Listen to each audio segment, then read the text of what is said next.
Dear friends, welcome to my video lecture on Unit 9 in Education, that is Educational Management, Educational Administration and Educational Leadership.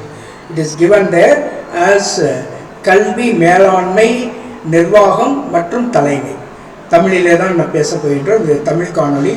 ஆங்கிலத்தில் ஏற்கனவே நான் ஒரு video காணொளி கொடுத்து இருக்கிறேன், நீங்கள் பார்த்திருப்பீர்கள் என்று நினைக்கின்றேன். அதில் இருக்கக்கூடிய ஓரளவுக்கு பொதுவான அர்த்தத்தை நாம் உணர்ந்து கொள்ள முடியும், அடிப்படை கருத்துக்களை நீங்கள் நிச்சயமாக புரிந்து கொள்ள முடியும். சில முக்கியமான கேள்விகளையும் நாம் கேட்டிருக்கிறோம், அந்த கேள்விகளையும் நாம் அலசி ஆராய்வோம். இது எல்லாமே இந்த யூனிட்டினுடைய ஒட்டுமொத்த ஒரு அண்டர்ஸ்டாண்டிங், புரிதலை நமக்கு தரும் என்று நான் நம்புகிறேன். Let us straight away enter into the topic. I am Dr. I. Jesudas, a former associate professor and a research supervisor from St. Xavier's College of Education, Palayangottai. At the moment, I am just uploading quite a lot of videos after retirement for the benefit of all the students, education students, first paper, second paper, that is education, and also B.Ed, M.Ed videos, everything, TET videos, C.TET, quite a lot of videos I already uploaded. Still, I will go on uploading quite a lot of videos. So, kindly go through all these videos and benefit out of all this. You are most welcome to give your suggestions also. What you want me to do more, that you can always suggest. உங்களுடைய பரிந்துரைகளை, மேலான பரிந்துரைகளை WhatsApp குரூப்பிலோ அல்லது நான் email ID ஒவ்வொன்றிலும் நான் தந்து கொண்டிருக்கிறேன். அந்த யூடியூப் டிஸ்கிரிப்ஷன் பாக்ஸுக்கு அடியில் அது இருக்கும் இமெயில் ஐடி. அந்த இமெயில் ஐடியை கான்டாக்ட் பண்ணி ஒருவேளை உங்களுக்கு இதை செய்தால் நலமாக இருக்கும், நான் செய்தால் நலமாக இருக்கும் என்று நினைத்தீர்களானால் அதை நீங்கள் சொல்லலாம். Most welcome dear friends. Let us straight away enter into the topic. பிரிவு 9, கல்வி மேலாண்மை, கல்வி நிர்வாகம் மற்றும் கல்வி தலைமை. இதில் வழக்கம் போல 4 பகுதிகள் இருக்கின்றன. பார்ட் ஏ, இதில் என்ன இருக்கிறது என்று சொன்னால் கல்வி மேலாண்மை மற்றும் நிர்வாகம், அதனுடைய பொருள், கோட்பாடுகள், செயல்பாடுகள் மற்றும் முக்கியத்துவம், நிறுவன அமைப்பு. அதில் போஸ்ட் கார்ப் என்று சொல்லக்கூடிய ஒரு எவாலுவேட்டிவ் ப்ரொசீஜர், ஒரு மதிப்பீட்டு முறை, போஸ்ட் கார்ப், சிபிஎம், பெர்ட், இதெல்லாம் சில அமைப்பு, நிறுவன அமைப்பில் கொடுக்கப்பட்டிருக்கக்கூடிய ஒரு விஷயம். எவ்வாறு மேலாண்மை செய்யப்படுகிறது என்பதற்கான சில வழிமுறைகள் தரப்பட்டிருக்கின்றன. அப்புறம் அமைப்பாக மேலாண்மை என்பது ஒரு எவ்வாறு அமைப்பாக இருக்கிறது என்பது பற்றிய கருத்துக்கள், SWOT அனாலிசிஸ் என்று சொல்வார்கள். ஸ்ட்ரென்த், வீக்னஸ், ஆப்பர்ச்சுனிட்டி, த்ரெட், இவற்றையெல்லாம் பகுப்பாய்வு செய்யக்கூடிய ஒரு முறை. டெய்லரிசம் என்று சொல்லக்கூடிய ஒரு சயின்டிஃபிக் மெத்தட் இன் மேனேஜ்மெண்ட். ஒரு செயல்முறையாக நிர்வாகம் எப்படி இருக்க வேண்டும், ஒரு அதிகாரத்துவமாக நிர்வாகம் எப்படி இருக்க வேண்டும், மனித நிர்வாகம், மனிதனை ஒட்டி எவ்வாறு நிர்வாகம் இருக்க வேண்டும், நிறுவன உறவுகள் அணுகுமுறை, இணக்கம், நிறுவன வளர்ச்சி, நிறுவன காலநிலை, இது எல்லாமே முதல் பகுதியில் இருக்கின்றன.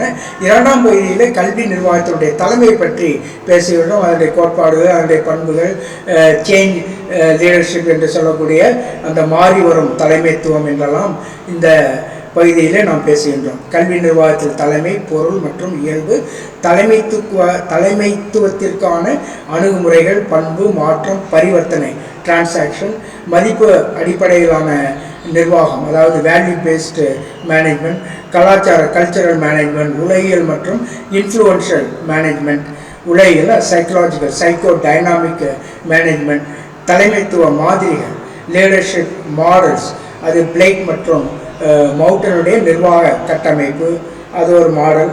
பீட்லஸ் என்பவருடைய தற்செயல் மாதிரி, அதை பற்றி பேசுகிறோம். சிச்சுவேஷனல் மாடல் என்று சொல்லுவோம். முப்பரிமாண மாதிரி, 3 டைமென்ஷனல் மாடல் என்று சொல்லுவோம். ஹெர்சி மற்றும் பிளான்ஷாட் மாதிரி இந்த நபர்களால் ஏற்படுத்தப்பட்டிருக்கக்கூடிய ஒரு மாடல், தலைமைத்துவ மாடல். அடுத்து தலைவர், உறுப்பினர், பரிமாற்ற கோட்பாடு, இவற்றையெல்லாம் நாம் இந்த 2வது பகுதியில் படிக்கின்றோம். அடுத்து கல்வியில் தரம் மற்றும் ஸ்டாண்டர்ட், அதை பற்றி தரம் மற்றும் அதனுடைய உயர்வு பற்றிய கருத்து. இந்திய மற்றும் சர்வதேச முன்னோக்கு, தரத்தின் பரிணாமம், ஆய்வு, தர கட்டுப்பாடு, தர உத்தரவாதம், மொத்த தர மேலாண்மை, TQM, that is total quality management, 6 sigma, இவற்றையெல்லாம் படிக்கின்றோம். அடுத்து Walter Shewhart, Edward Deming, C.K. Prahalad, போன்ற அறிஞர்களுடைய கூற்றுகள் என்ன இந்த மேலாண்மை பற்றி என்று பார்க்கின்றோம். அடுத்து 4வது பகுதியிலே மாற்றம் மேலாண்மை அல்லது மாறுகின்ற மேலாண்மை, changing management R change management என்ற ஒரு முக்கியமான ஒரு கருத்தை பற்றி விவாதிக்கின்றோம். அதில் என்ன பார்க்கிறோம் என்று சொன்னால் அதனுடைய பொருள் என்ன, திட்டமிடப்பட்ட மாற்றத்திற்கான தேவை ஏன், மாற்றத்தின் 3 படி மாடல், அதாவது உறைதல், நகர்தல், ரீஃப்ரீசிங், அதாவது மாற்றி அமைத்தல், உறைதல் அதாவது ஃப்ரீசிங், மூவிங் அண்ட் ரீஃப்ரீசிங் என்று சொல்லக்கூடிய அந்த 3 படி மாடல், அதனுடைய அர்த்தம் என்ன என்று பார்க்கிறோம். மாற்றத்திற்கான ஜப்பானிய மாதிரிகள், அதாவது சரியான நேரத்தில் ஜாப் இன் டைம் சரியான நேரத்தில் வேலை செய்தல். அப்போ போகா நுகமல்ல யோக் என்பது போகா யோக் என்று சொல்லக்கூடிய ஒன்று. இது 2 ஜப்பானிய மாதிரிகளை பற்றி அதனுடைய கருத்து என்ன என்று பார்க்கிறோம். அடுத்து தரச்செலவை பற்றி இந்த 4வது பகுதியிலே படிக்கின்றோம். அதாவது ஸ்டாண்டர்ட் குவாலிட்டியாக மாற்றுவதற்கு, கல்வியை ஒரு தரம் சார்ந்த ஒன்றாக மாற்றுவதற்கு அதனுடைய மதிப்பீட்டு செலவுகள் என்ன, தோல்வி செலவுகள் மற்றும் தடுக்கக்கூடிய செலவுகள், செலவு பலன் பகுப்பாய்வு, செலவு குறைந்த பகுப்பாய்வு, இந்திய மற்றும் சர்வதேச தரம் அதையெல்லாம் பார்க்கிறோம். அது உத்தரவாத முகமை, ஏஜென்சிஸ் ஃபார் ஸ்டாண்டர்ட்னும் கிரியேட்டிங் ஸ்டாண்டர்ட் குவாலிட்டி, இந்த நாக் போன்றதெல்லாம் அந்த உத்தரவாத முகமைகள், நோக்கங்கள், செயல்பாடுகள், அதனுடைய பணிகள் மற்றும் முன்முயற்சிகள்.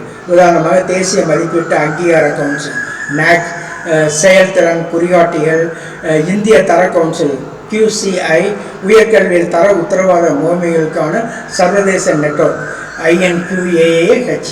இது சும்மா அந்த கருத்துக்களை அதனுடைய அடிப்படை என்ன என்பதை மட்டும் நான் தெரிந்து கொள்வதும் அதற்கான கேள்வி. அடுத்து இந்த முதல் பகுதியை நாம் இப்பொழுது பார்க்க இருக்கிறோம், கல்வி மேலாண்மை மற்றும் நிர்வாகம். இதனுடைய பொருள் என்ன?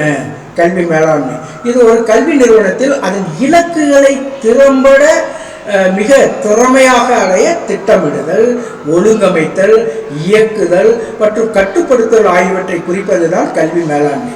ஆகவே மீண்டும் ஒருவரை இது ஒன்றை புரிந்து கொண்டால் பல கேள்விகளுக்கு விடையளிக்கலாம்.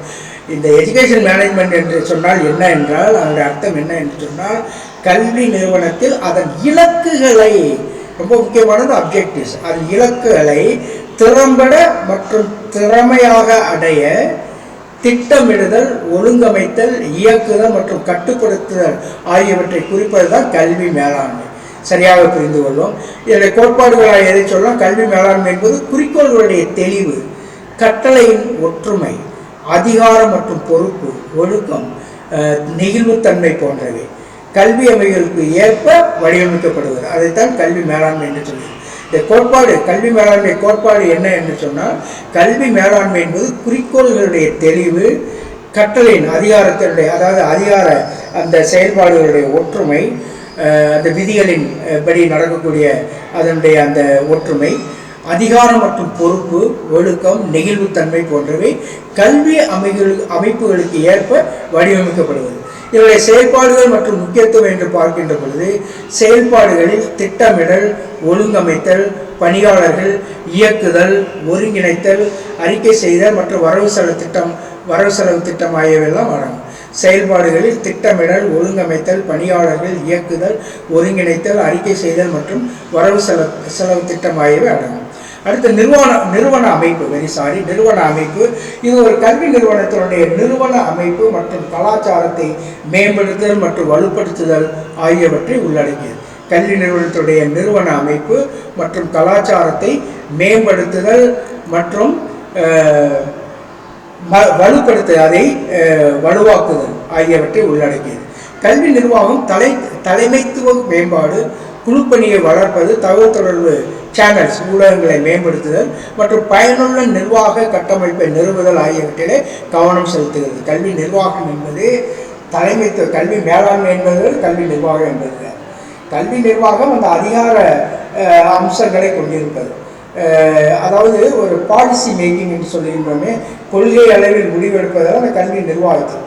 மேலாண்மை என்பது ஒரு ஹெட்மாஸ்டர் அல்லது ஒரு பிரின்சிபல் எவ்வாறு அந்த கல்வி அமைப்பை நிர்வாகம் செய்கிறார் என்பது கல்வி மேலாண்மை. கல்வி நிர்வாகம் அதற்கு மேற்கொண்ட அந்த ஒரு பிரின்சிபாலோ ஒரு ஹெட்மாஸ்டரோ அந்த நிர்வாகத்தினுடைய ஒரு பிரதிநிதியாக இருந்து ஒரு குறிப்பிட்ட குழுவின் வழிகாட்டுதல் பேரில் நடக்கக்கூடிய ஒரு விஷயமாகும். ஆகவே தலைமைத்துவ மேம்பாடு, கல்வி நிர்வாகம் தலைமைத்துவ மேம்பாடு, குழு பணியை வளர்ப்பது, தகவல் தொடர்பு சேனல்களை மேம்படுத்த மற்றும் பயனுள்ள நிர்வாக கட்டமைப்பை நிறுவுதல் ஆகியவற்றிலே கவனம் செலுத்துகிறது. இந்த போஸ்ட்கார்ப் என்று சொல்லக்கூடிய ஒரு முக்கியமான ஒரு கருத்து, இது லூதர் குலிக் என்பவர் இதனை வெளியிட்டிருக்கிறார். இது மேனேஜ்மெண்ட் ஸ்டடீஸில் ரொம்ப முக்கியமான ஒரு பகுதி. போஸ்ட்கார்ப் என்று சொன்னால் அது ஒவ்வொரு எழுத்துக்கும் ஒரு அர்த்தம் இருக்கிறது. பி என்று சொன்னால் பிளானிங், திட்டமிடல்.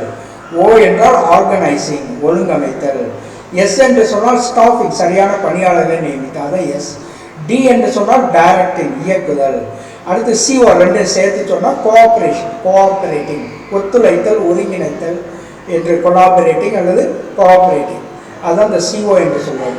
அடுத்து R என்பது ரிப்போர்ட்டிங், அறிக்கை செய்தல். B என்பது பட்ஜெட் செய்தல். ஆகவே இதுதான் இந்த போஸ்ட்கார்ப் என்பதனுடைய உள்ளடக்கம். திட்டமிடல், ஒழுங்கமைத்தல், பணியாளர்களை நியமித்தல், இயக்குதல், ஒருங்கிணைத்தல், அறிக்கை செய்தல் மற்றும் பட்ஜெட் செய்தல் எல்லாம் இதிலே வருகிறது. இது யார் சொல்லியிருக்கிறார்கள் என்று சொன்னால் லூதர் குலிக். இப்பொழுது சமீபத்தில் இந்த ஜூன் 18 நடந்த அந்த தேர்வில் இது வந்திருக்கிறது. இதை யார் இதை கொண்டு வந்தது என்று கேட்டிருக்கிறார். போஸ்ட்கார்ப் லூதர் குலிக் என்பவரால் வந்திருக்கிறது. அடுத்து CPM ஒரு முக்கியமான பாதை முறை மற்றும் PERT இது ஒரு எவாலுவேட்டிவ் ப்ராசஸ், எவாலுவேட்டிவ் மெத்தட், நிரல் மதிப்பீடு மற்றும் மறு ஆய்வு நுட்பம், அதை PERT என்று சொல்லுகிறோம். அடுத்து CPM முக்கியமான பாதை, கிரிட்டிக்கல் பாத் மெத்தட் என்று சொல்வது. இதனுடைய அர்த்தம் என்ன என்று சொன்னால் திட்ட மேலாண்மைக்கான நுட்பங்கள், சிக்கலான திட்டங்களை திட்டமிடுவதற்கும் அதை சரி செய்வதற்கும் அல்லது சரியாக வழிநடத்துவதற்கும் பெரும்பாலும் கல்வி நிர்வாகத்திலே பயன்படுத்தப்படுகின்றன இந்த நுட்பங்கள். CPM, PERT போன்ற நுட்பங்கள். CPM என்பது ஒரு திட்டத்தின் மூலம் மிக நீளமான பாதையை தீர்மானிப்பதில் கவனம் செலுத்துகிறது. ஆனால் அதே நேரத்தில் அது வெற்றிகரமாக முடிய வேண்டும் என்று. அதாவது PERT ஆனது ஒரு திட்டத்தை முடிப்பதில் உள்ள பணிகளை பகுப்பாய்வு செய்வதற்கும் பிரதிநிதிப்படுத்துவதற்கும் பயன்படுத்தப்படுகிறது. CPM ஒரு திட்டத்தின் மூலம் மிக நீளமான வெற்றிகரமான பாதையை தீர்மானிப்பதிலே கவனம் செலுத்துகிறது. ஒரு திட்டத்தை செயல்படுத்துவதோடு பல வழிமுறைகள் இருக்கும். எந்த வழிமுறை மிக நீளமானது மற்றும் வெற்றிகரமாக்கக்கூடியது என்பதை கவனிப்பது தான் இந்த CPM மெத்தட் என்பது. அடுத்து ஒரு அமைப்பாக மேலாண்மை ஒரு அமைப்பாக எவ்வாறு இருக்குது, இந்த நிர்வாகத்தை ஒன்றோடொன்று தொடர்புடைய செயல்முறைகளுடைய ஒரு தொகுப்பாக திட்டமிடல், ஒழுங்கமைத்தல், வழிநடத்துதல், கட்டுப்படுத்துதல், ஒருங்கிணைந்த அமைப்பாக இருக்காது. செயல்முறைகளுடைய ஒருங்கிணைந்த அமைப்பாக கருதுகிறது இந்த அமைப்பு மேலாண்மை. இது நிறுவன இலக்குகளை அடைய ஒன்றாக வேலை செய்வதெல்லாம் இருக்குது. அதாவது ஒரு அமைப்பாக எப்படி மேலாண்மை சொல்லணும், how management becomes a structure, ஒரு ஆர்கனைசேஷன், ஒரு அமைப்பு என்று சொன்னால் அதில் திட்டமிடல், சில ஒன்றை கொண்ட தொடர்புடைய செயல்முறைகள் இருக்கின்றன. திட்டமிடல், ஒழுங்கமைத்தல், வழிநடத்தல், கட்டுப்படுத்தல் இவையெல்லாம் இருக்கின்ற பொழுது ஒரு அமைப்பாக அந்த மேலாண்மை செயல்படுகிறது. இந்த நிறுவன இலக்குகளை அடைய ஒன்றாக வேலை செய்கிறது.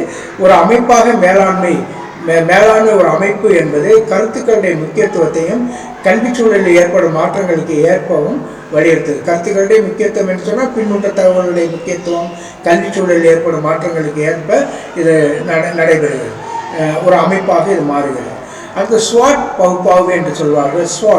SWOT என்றால் என்ன அப்படின்னா, எஸ்னா ஸ்ட்ரென்த்னு அர்த்தம், டபிள்யூனா வீக்னஸ்ன்னு அர்த்தம், ஓனா ஆப்பர்ச்சுனிட்டின்ற அர்த்தம், வாய்ப்புகள், T அப்படின்னா த்ரெட்னா அச்சுறுத்தல். எந்த ஒரு மேனேஜ்மெண்ட்லேயும் இதெல்லாம் இருக்கும்.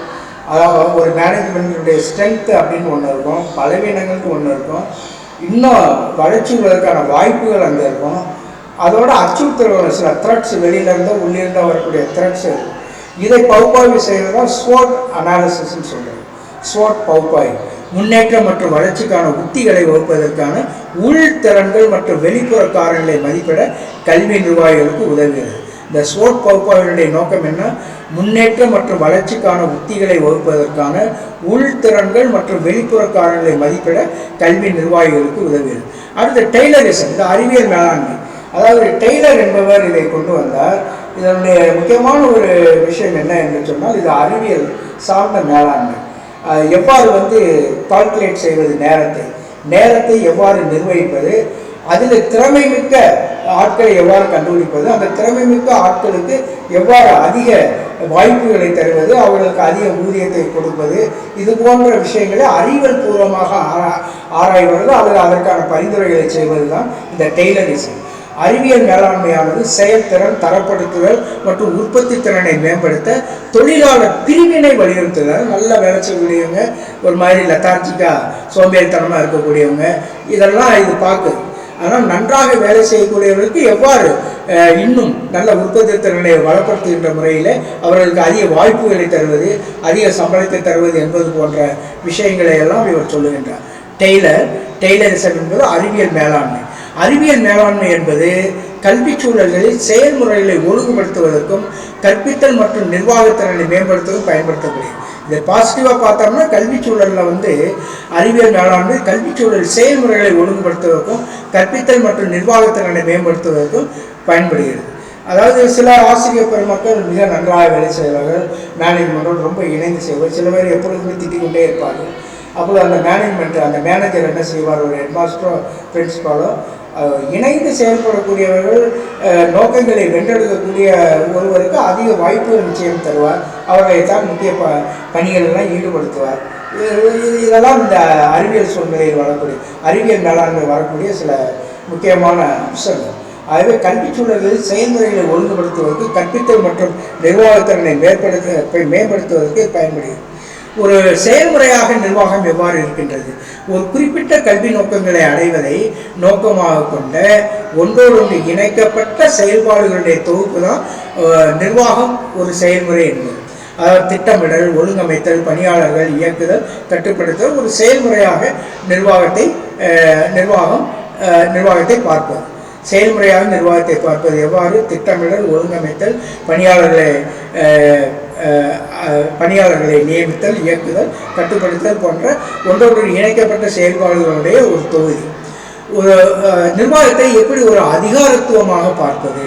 ஒரு அதிகாரத்துவமாக நிர்வாகம், அதாவது ஒரு ஹைரார்க்கிக்கல் செட்டப், மேலிருந்து கீழாக அப்படிலாம் சொல்லுகின்றோமே, படிநிலை அமைப்பு அதில் இருக்கும்.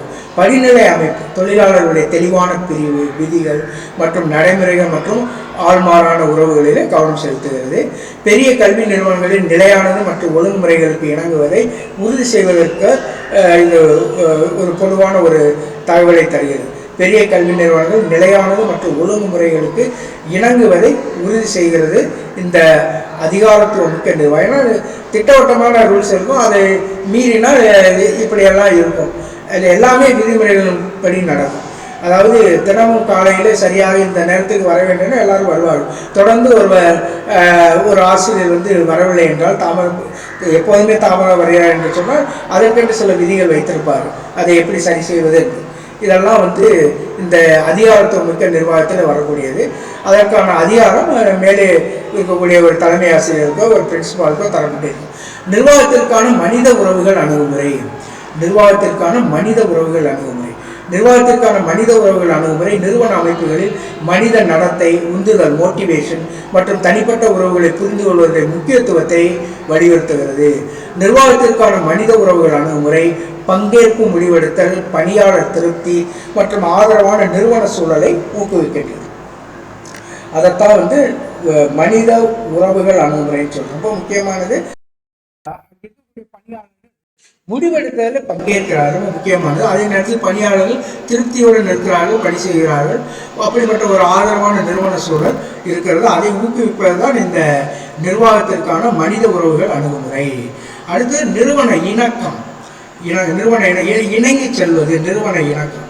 நிறுவன இணக்கம் சொல்வது ஒரு நிர்வாகம் என்பது அந்த சமூகத்தோடு பெற்றோர்கள், மாணவர்கள், அறிஞர்களுடைய அந்த மேலான கருத்துக்களின்படி நடக்க வேண்டிய, இணக்கமாக இருக்க வேண்டிய ஒன்று. நாட்டினுடைய சட்டங்களுக்கு ஏற்ப நடக்கக்கூடியதுதான் நிறுவனம். அதைத்தான் நிறுவன இணக்கம் என்று சொல்லுகிறோம். ஆகவே நிறுவன இணக்கம் என்பது கல்வி நிறுவனங்களுக்குள் சட்ட, ஒழுங்குமுறை மற்றும் நெறிமுறை தரநிலைகளை கடைபிடிப்பதை குறிக்கிறது. நிர்வாக நடைமுறைகளில் பொறுப்புணர்வு, வெளிப்படைத்தன்மை மற்றும் நெறிமுறை நடத்தை ஆகியவற்றை நிறுவன இணக்கம் உறுதி செய்கிறது. அடுத்து நிறுவன வளர்ச்சி. நிறுவன செயல்திறன் மற்றும் செயல்திறனை மேம்படுத்த திட்டமிட்ட தலையீடுகளில் கவனம் செலுத்துகிறது. நிறுவன செயல்திறன் மற்றும் அதனுடைய திறனை, அதன் உயர்திறனை மேம்படுத்த திட்டமிட்ட தலையீடுகள், திட்டமிட்ட தலையீடுகள் என்றால் இன்டர்வென்ஷன் செயல்பாடு, திட்டமிட்ட செயல்பாடுகளிலே கவனம் செலுத்துவது தான் இந்த நிறுவன வளர்ச்சி என்பது. அது சரியான செயல்பாட்டின் வழியாக வளர்ச்சியடைய செய்கிறது என்பது. நிறுவன மேம்பாட்டில் குழு உருவாக்கம், தலைமைத்துவ மேம்பாடு மற்றும் கல்வி அமைப்புகளில் நிறுவன கலாச்சார மாற்றம் போன்ற செயல்பாடுகள் எல்லாம் ஆகும். எந்த செயல்பாடுகளின் வழியாக நிறுவன வளர்ச்சி அடையும் என்று சொன்னால் குழு உருவாக்கம், குழுக்களை உருவாக்குதல், தலைமைத்துவ மேம்பாடு, ஒரு சிறந்த தலைமை பண்பை பெற்றிருக்கக்கூடிய ஒரு மேலாளர், தலைமைத்துவ மேம்பாடு மற்றும் கல்வி அமைப்புகளின் நிறுவன கலாச்சார மாற்றம். அந்த கலாச்சாரத்திற்கு ஏற்ப நாட்டினுடைய தேவைக்கு ஏற்ப சயின்ஸ் ஆஃப் த டைம் என்று சொல்கிறோமே, அந்த காலத்தின் குறிகளுக்கு ஏற்ப மாற்றம் செய்து கொள்ள கலாச்சார மாற்றம். ஆகவே கல்வி அமைப்புகளில் நிறுவன கலாச்சார மாற்றம் போன்ற செயல்பாடுகள் எல்லாம் இதிலே அடங்கும். இந்திய நாட்டில் இருந்து கொண்டு நாம் இங்கிலாந்தில் இருப்பதை போல நடந்து கொண்டோம் என்று சொன்னால் அந்த மாணவர்கள் பிற்காலத்திலே யாருக்கும் பயன்படாமல் இருப்பார்கள். பெரிய ஆட்களாக இருப்பார்கள், ஆனால் மக்களை புரிந்து கொள்ளக்கூடிய ஒரு நிலையிலே அந்த மாணவர்கள் பிற்காலத்திலே இருக்க முடியாது. அதனால் இந்த கலாச்சார மாற்றத்திற்கு ஏற்றாற்போல கல்வி தரப்பட வேண்டும் என்பதை கொண்டிருப்பதுதான் இந்த முக்கியமான ஒரு விஷயம். நிறுவன மேம்பாட்டில் குழு உருவாக்கம், தலைமைத்துவ மேம்பாடு, கல்வி அமைப்பில் நிறுவன கலாச்சார மாற்றம் போன்ற செயல்பாடுகள் இதில் அடங்கும். அடுத்து நிறுவன காலநிலை. நிறுவன காலநிலை இன்ஸ்டிடியூஷனல் கிளைமேட்டுங்கிறது காலநிலை என்று சொல்ல முடியாது, ஒரு சாதகமான சூழ்நிலை என்று சொல்லலாம். நிறுவனத்தோடைய சாதகமான சூழ்நிலை அனைவருக்கும் சாதகமாக இருக்கும். நிறுவன சூழ்நிலை என்பது, கிளைமேட் என்பது ஒரு நிறுவனத்திற்கு நிலவும் சூழ்நிலை, அணுகுமுறைகள் மற்றும் மதிப்புகளை, சிறந்த மதிப்புகளை கொண்ட ஒரு நல்ல மனிதநேய அணுகுமுறையை கொண்ட ஒரு நல்ல சூழ்நிலை, மனிதர்களை போற்றுகின்ற ஒரு சூழ்நிலை உள்ளதுதான் அந்த இன்ஸ்டிடியூஷனல் கிளைமேட். அதைத்தான் காலநிலை அல்ல, நிறுவன ஏற்புடைய சூழல் என்று சொல்லலாம். நிறுவனத்தில் ஏற்புடைய சூழல், நிறுவன சூழ்நிலை என்பது, காலநிலை என்பது, அதாவது கிளைமேட் என்பது கல்வி நிறுவனங்களில் ஊழியர்களுடைய மன உறுதி, அவர்களுடைய உந்துதல், மோட்டிவேஷன் மற்றும் உற்பத்தி திறனை பாதிக்கிறது. கல்வி தாக்கங்களாக எதை சொல்லலாம்? பயனுள்ள தலைமை. கல்வி நிறுவனங்களை அவற்றின் நோக்கங்களை நோக்கி வழிநடத்துவதில் திறமையான தலைமைத்துவத்தினுடைய முக்கியத்துவம் நமக்கு அவசியமாகிறது. செயல்திறன் மற்றும் திறன்கள், கல்வி விளைவுகளை மேம்படுத்த வளங்கள் மற்றும் செயல்முறைகளை மேம்படுத்துவதிலே கவனம் செலுத்துவது. பொருந்தக்கூடிய தன்மை, கல்விக் கொள்கைகள், தொழில்நுட்பங்கள் மற்றும் மாணவர் தேவைகளில் ஏற்படும் மாற்றங்களுக்கு நெகிழ்வுத்தன்மை மற்றும் பதிலளிக்கும் தன்மை தேவை. அதைத்தான் நாம் இதை சொல்லுகிறோம். பொருந்தக்கூடிய தன்மை, அதாவது சூழலுக்கு ஏற்ப மாற்றிக்கொள்ளுகின்ற ஒரு தன்மை தான் இந்த பொருந்தக்கூடிய தன்மை. அடுத்து நெறிமுறை தரங்களை, கல்வி நிர்வாகத்தில் உயர் நெறிமுறை தரங்களை பேணுவதிலே முக்கியத்துவம், ஒரு ஹை ஸ்டாண்டர்ட் அதை நிலைநாட்டுவதில் கவனம் செலுத்துவது முக்கியமானது கல்வி நிர்வாகத்தில். ஆகவே கல்வி நிர்வாகத்தில் உயர் நெறிமுறை தரங்களை பேணுவதில் முக்கியத்துவம் தரும்.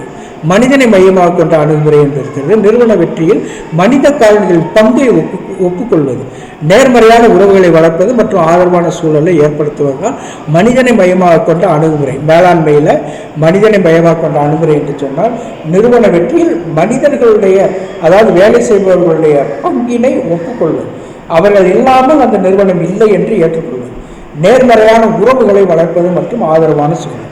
அடுத்து சில கேள்விகளை முன்வைப்போம். கல்வி நிர்வாகத்தினுடைய முதன்மை நோக்கம் என்ன?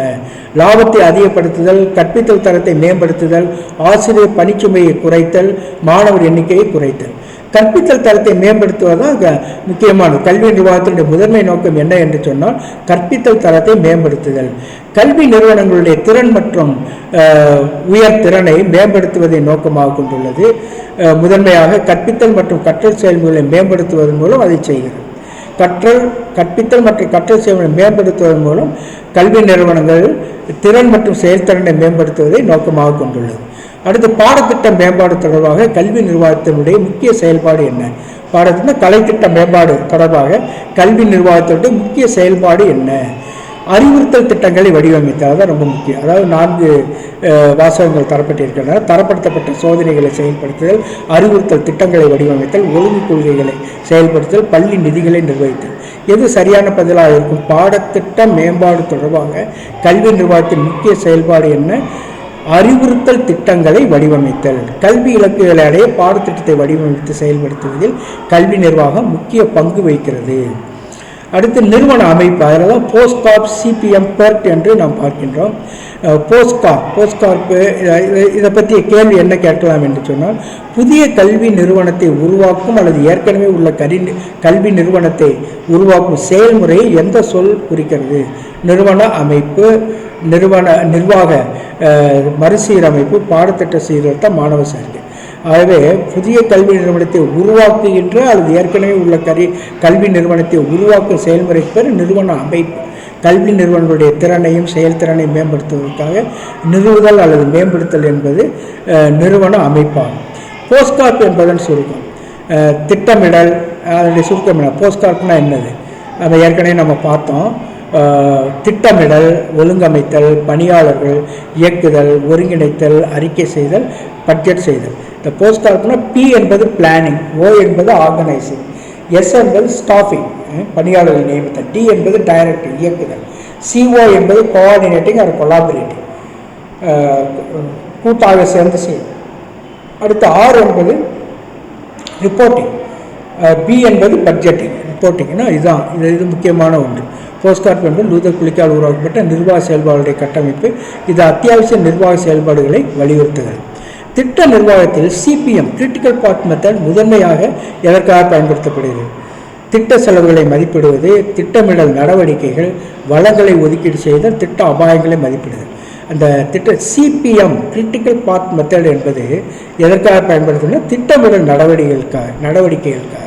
சிபி என்பது ஒரு குறிப்பிட்ட காலக்கெடுவுக்குள் ஒரு திட்டத்தை முடிக்க தேவையான நடவடிக்கை அல்லது செயல்பாடுகளுடைய முக்கியமான பாதையை அடையாளம் காணும் ஒரு திட்டமிடல் நுட்பமாகும். இது நல்லா புரிந்து கொள்ள. என்ற கேள்விகளெல்லாம் ரொம்ப டீப்பாக வராது. சிபிஎம்னா என்னான்னு கேட்பாங்க, அதை நாம் தெரிந்து கொள்ள. சிபிஎம் என்பது என்னது இந்த மேலாண்மையில் அப்படின்னா, ஒரு குறிப்பிட்ட காலக்கெடுவுக்கு ஒரு திட்டத்தை முடிப்பதற்கு தேவையான நடவடிக்கைகளின் முக்கியமான பாதையை அடையாளம் காணும் ஒரு திட்டமிடல் நுட்பம். இந்த தேவையான நடவடிக்கை என்ன அப்படின்னா, ஒரு திட்டத்தை முடிப்பதற்கு எத்தனையோ நடவடிக்கை செயல்பாடு இருக்கும். அதாவது ஒரு இடத்தை அடைகிறதுக்கு பல வழிமுறைகள் இருக்கும். அந்த வழிமுறைகளில் எது மிகச்சிறந்தது அப்படிங்கிறது பார்க்கறது தான் இந்த சிபிஎம். ஒரு திட்டத்தை முடிப்பதற்கு எத்தனையோ செயல்முறைகள் இருக்கும், செயல்பாடுகள். அந்த செயல்பாடுகள் மிக மிக நல்லது அல்லது மிக மிக சரியானது எது என்பதை பார்த்து அடையாளம் காணக்கூடிய ஒரு திட்டமிடல் நுட்பம் தான் சிபிஎம் என்பது. ஒரு சயின்டிஃபிக் மெத்தட் என்று கூட சொல்லலாம். ஒரு குறிப்பிட்ட முறையில் எவ்வாறு செய்வது என்பதை மேனேஜ்மெண்ட் ஸ்டடீஸில் இதெல்லாம் படிப்போம். சிபிஎம் என்பது என்ன என்பதை நாம் தெரிந்து கொள்ள வேண்டும். அடுத்து பெர்ட், நிரல் மதிப்பீடு மற்றும் மறு ஆய்வு நுட்பம். இது ஒரு எவாலுவேட்டிவ் டெக்னிக். மேலாண்மையை எவாலுவேஷன் மதிப்பீடு செய்வதற்கான ஒரு டெக்னிக் அப்படிங்கிறது தான் இது. இந்த பெர்ட் என்பது நிரல் மதிப்பீடு மற்றும் மறு ஆய்வு நுட்பம். இதனுடைய அர்த்தம் என்ன என்று பார்த்தோம் என்று சொன்னால், என்ன அர்த்தம் என்றால், திட்ட மைல்கற்களை கண்டறிதல். திட்ட மைல்கற்கள்னா எது ரொம்ப முக்கியமான அந்த ஈவெண்ட்ஸ், ஒரு திட்டத்தை செயல்படுத்துவதில் இருக்கக்கூடிய அந்த முக்கியமான அந்த பாயிண்ட்ஸ் என்ன, முக்கியமான அந்த திருப்பு முனைகள் என்ன என்பதை பார்த்தேன். பெர்ட் என்பது மைல்கற்கள் மற்றும் சார்புகளை கண்டறிவதில் கவனம் செலுத்தி ஒரு திட்டத்தை முடிப்பதில் உள்ள பணிகளை பகுப்பாய்வு செய்வதற்கும் பிரதிநிதித்துவப்படுத்துவதற்கும் பயன்படுத்தப்படும் ஒரு முறை. பெர்ட் என்பது ஒரு முக்கியமான ஒன்று. அது எதற்கு என்று சொன்னால், சில குறிப்பிட்ட சார்புகள், ஒன்றுக்கொண்டு சில நிகழ்ச்சிகளுடைய சார்புகள், மைல்கற்கள், அதில் கவனம் செலுத்தி ஒரு திட்டத்தை முடிப்பதில் உள்ள பணிகளை பகுப்பாய்வு செய்வதற்கும் பிரதிநிதிப்படுத்துவதற்கும் பயன்படுத்தப்படும் ஒரு முறை. ஒரு அமைப்பாக மேலாண்மை அமைப்புகளை எவ்வாறு பார்க்க, ஒரு அமைப்பாக எவ்வாறு மேலாண்மையை பார்க்கணும்? ஒரு அமைப்பாக மேலாண்மை அமைப்புகளை இவ்வாறு பார்க்கிறது. இந்த 4 விஷயத்தில் எது சரியானது, எவ்வாறு பார்க்கிறது? இந்த 4ல் ஏதோ ஒன்று. மூடிய மற்றும் நிலையான நிறுவனங்கள், திறந்த மற்றும் மாறும் நிறுவனங்கள், படிநிலை மற்றும் உறுதியான கட்டமைப்புகள், முறைசாரா மற்றும் நெகிழ்வான நெட்வொர்க்குகள். சரியான பதில் என்ன என்று சொன்னால், ஒரு அமைப்பாக மேலாண்மை அமைப்பை எவ்வாறு பார்ப்பது? அது திறந்த மற்றும் மாறும் நிறுவனம், அதாவது டிரான்ஸ்பரண்டாக இருப்பது. அது ரொம்ப மூடிய, ரொம்ப ரகசியத்தன்மை இல்லாமல் திறந்த நிறுவனமாக, அதாவது செய்கின்ற எல்லா விஷயங்களும் எல்லாருக்கும் தெரிகிறது, விதிமுறைகள் அனைவருக்கும் தெரிந்திருக்கிறது. அவ்வாறு செய்யக்கூடிய மேலாண்மை சிறப்பான மேலாண்மை என்று சொல்லுவோம். மாறும் நிறுவனங்கள், சேஞ்சிங் மேனேஜ்மெண்ட் சொல்லுவோம். சேஞ்ச் மேனேஜ்மெண்ட், காலத்தின் கோலத்திற்கு ஏற்ப வெளியில் வரக்கூடிய அந்த முன்னுரிமைக்கு ஏற்ப வெளிப்புறத்தில் வரக்கூடிய அந்த செய்திகளின் அடிப்படையில் அல்லது தேவைகளின் அடிப்படையில் மாறுவது. திறந்த மற்றும் மாறும் நிறுவனங்கள். நிர்வாகத்தில் உள்ள சிஸ்டம்ஸ் கோட்பாடு நிறுவனங்களை சிறந்த அமைப்புகளாக கருதுகிறது. அவற்றின் சூழல்களுடன் தொடர்பு கொள்கிறது, காலப்போக்கில் மாற்றி அமைக்கிறது மற்றும் உருவாக்குகிறது. அடுத்து ஸ்வாட் பகுப்பாய்வில் டபிள்யூ என்பது என்ன? நம்ம ஏற்கனவே சொன்னோம் வீக்னஸ், எஸ்னா ஸ்ட்ரென்த்து, டபிள்யூனா வீக்னஸ், ஓனா ஆப்பர்ச்சுனிட்டி, டீனா த்ரெட், அதாவது வாய்ப்புகள். ஓனா ஆப்பர்ச்சுனிட்டி வாய்ப்புகள், டீனா த்ரெட்ஸ். எந்த ஒரு மேலாண்மையிலும் இந்த 4 பகுதிகள் இருக்கும். அதில் இந்த டபிள்யூ என்பது என்ன என்று கேட்கிறார்கள். இந்த நாளில் வந்து பலவீனங்கள், பணியாளர்கள், ஊதியங்கள், வானிலை. இதில் சரியானது என்னது? டபிள்யூ என்பது பலவீனங்கள்னா வீக்னஸ். ஸ்வாட் பகுப்பாய்வு ஒரு நிறுவனத்துடைய பலம், பலவீனங்கள், வாய்ப்புகள் மற்றும் அச்சுறுத்தல்களை மதிப்பிடுகிறது. டெய்லரிசம் அறிவியல் மேலாண்மை கோட்பாடு எதில் கவனம் செலுத்துகிறது? பணியிடத்தில் மனித உறவுகள், திறமையான வேலை செயல்முறைகள் மற்றும் உற்பத்தி திறன், பணியாளர் அதிகாரம் மற்றும் சுயாட்சி, உற்பத்தியில் தொழில்நுட்ப முன்னேற்றங்கள். எதில் இது கவனம் செலுத்துகிறது? இந்த டெய்லரிசம் என்ற அறிவியல் மேலாண்மை கோட்பாடு திறமையான வேலை செயல்முறைகள் மற்றும் உற்பத்தி திறன். அதற்கு தான் அது முக்கிய சயின்டிஃபிக் அப்ரோச் என்று சொல்வார். ஆகவே திறமையான வேலை செயல்முறை மற்றும் உற்பத்தி திறன். டெய்லரிசம் முறையான பகுப்பாய்வு மற்றும் தரப்படுத்தப்பட்ட வேலை முறைகள், ஸ்டாண்டர்டு ஒர்க் அப்படின்னு சொல்லக்கூடியது. அது ஒரு சில பேர் நல்லா வேலை செய்யக்கூடியது, அவங்களுக்கு முன்னுரிமை தருவது என்பதெல்லாம் இதில் வரும்.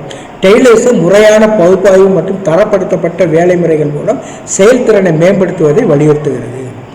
அடுத்து இலக்குகளை நிர்ணயித்தல், திட்டமிடுதல் மற்றும் வளங்களை ஒருங்கமைத்தல் போன்ற நிர்வாகத்தில் இது போன்றவை நிர்வாகத்தின் எந்த கட்டத்தில் அடங்கும்? முன்னணி, கட்டுப்படுத்தல், ஒருங்கிணைப்பு, திட்டமிடலில் வரும். அதாவது இலக்குகளை நிர்ணயித்தல், திட்டமிடல் மற்றும் வளங்களை ஒழுங்கமைத்தல் போன்றவை நிர்வாகத்தினுடைய எந்த கட்டத்தில் வரும் என்று சொன்னால் திட்டமிடல் என்பது நிர்வாக செயல்பாட்டினுடைய ஆரம்ப கட்டம். அங்கு இலக்குகள் அமைக்கப்பட்டு, உத்திகள் உருவாக்கப்பட்டு, வளங்கள் ஒழுங்கமைக்கப்படுகின்றன. அடுத்து கல்வி நிர்வாகத்தில் அதிகாரத்துவம் எப்படி வகைப்படுத்தப்படுகிறது? பரவலாக்கப்பட்ட முடிவெடுத்தல், நெகிழ்வான நிறுவன அமைப்பு, முறையான விதிகள் மற்றும் நடைமுறைகள், முறைசாரா தொடர். நிச்சயமாக ஒரு கல்வி நிர்வாகம் என்று சொன்னாலே விதிமுறைகள் இருக்கணும். அப்படி என்றால் முறையான விதிகள் மற்றும் நடைமுறைகள், அதான் சரியான பதில். ஸோ இதில் என்ன பார்க்குறோம்? கல்வி நிர்வாகத்தில் அதிகாரத்துவம் எவ்வாறு வகைப்படுத்தப்படுகிறது? முறையான விதிகள் மற்றும் நடைமுறைகள் மூலமாக. அதிகாரத்துவம் என்பது முறையான விதிகள், நடைமுறைகள் மற்றும் தெளிவான அதிகாரம் மற்றும் பொறுப்புடன் கூடிய படிநிலை கட்டணம். ஒவ்வொருவருக்கும் பொறுப்பு இருக்குது. பிரின்சிபாலுக்கு பொறுப்பு இருக்குது, எப்படி நடந்து கொள்ள வேண்டும். ஆசிரியருக்கு பொறுப்பு இருக்குது, எப்படி நடந்து. அது மாணவர்களுடைய ப்ரீ டிஸ்பொசிஷன், அவர்களுடைய ரெஸ்பான்சிபிலிட்டி என்பதெல்லாம் இருக்குது. பெற்றோருடைய ரெஸ்பான்சிபிலிட்டி என்றெல்லாம் வருகிறது. அதைத்தான் நம்ம இங்கே சொல்லுகிறோம்.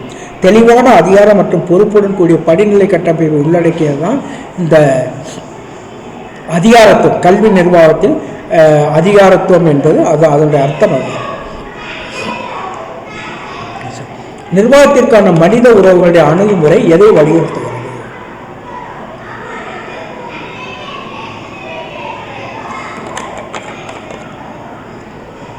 நிர்வாகத்திற்கான மனித உறவுகளின் அணுகுமுறை எதை வலியுறுத்துகிறது? விதிகள் மற்றும் ஒழுங்குமுறைகளை கண்டிப்பாக கடைபிடித்தல், செயல்திறன் மற்றும் உற்பத்தி திறன், பணியாளர் ஊக்கம் மற்றும் திருப்தி, தொழில்நுட்ப கண்டுபிடிப்பு.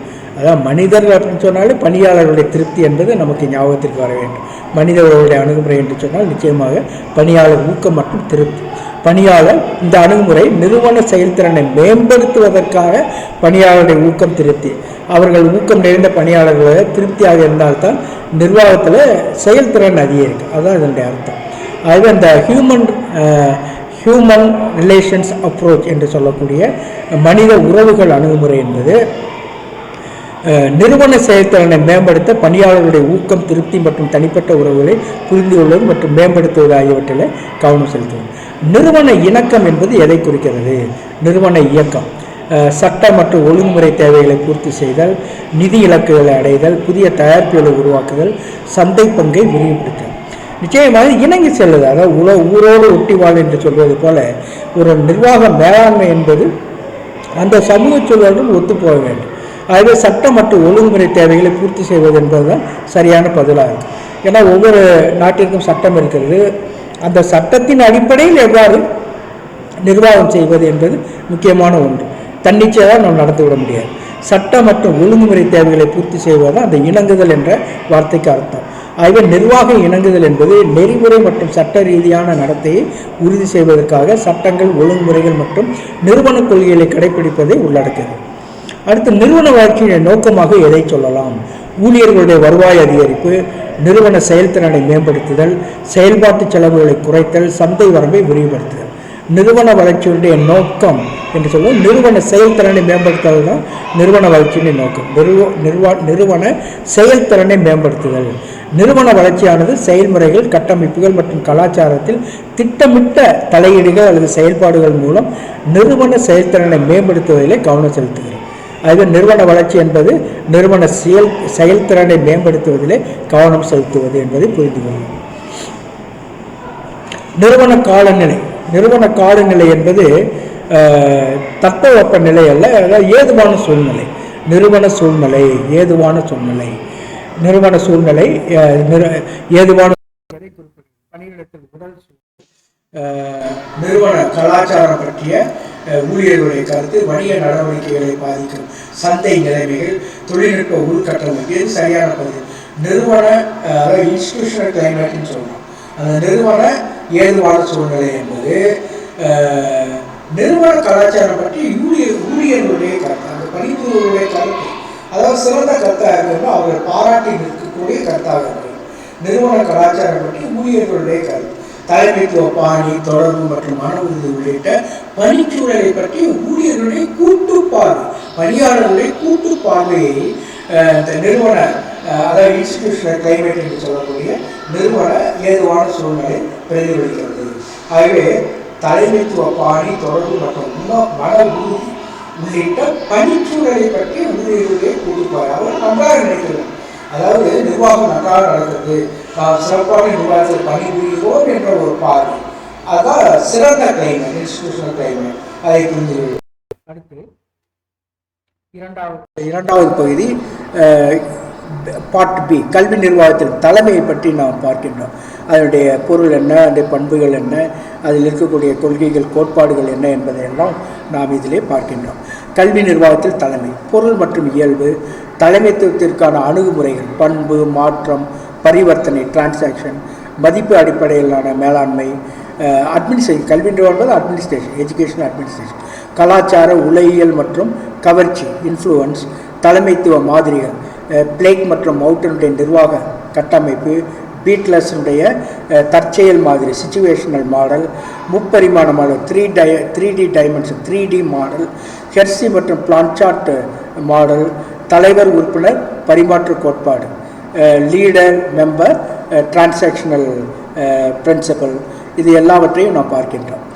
கல்வி நிர்வாகத்தில் தலைமை என்றால் என்ன, அதனுடைய பொருள் என்ன? கல்வி நிர்வாகத்தில் தலைமைத்துவம் என்பது நிறுவன இலக்குகளை திறம்பட மற்றும் நெறிமுறையில் அடைய கல்வி அமைப்புகளுக்குள் தனிநபர்கள் அல்லது குழுக்களை வழிநடத்தும் மற்றும் செல்வாக்கு செலுத்தும் செயல்முறை.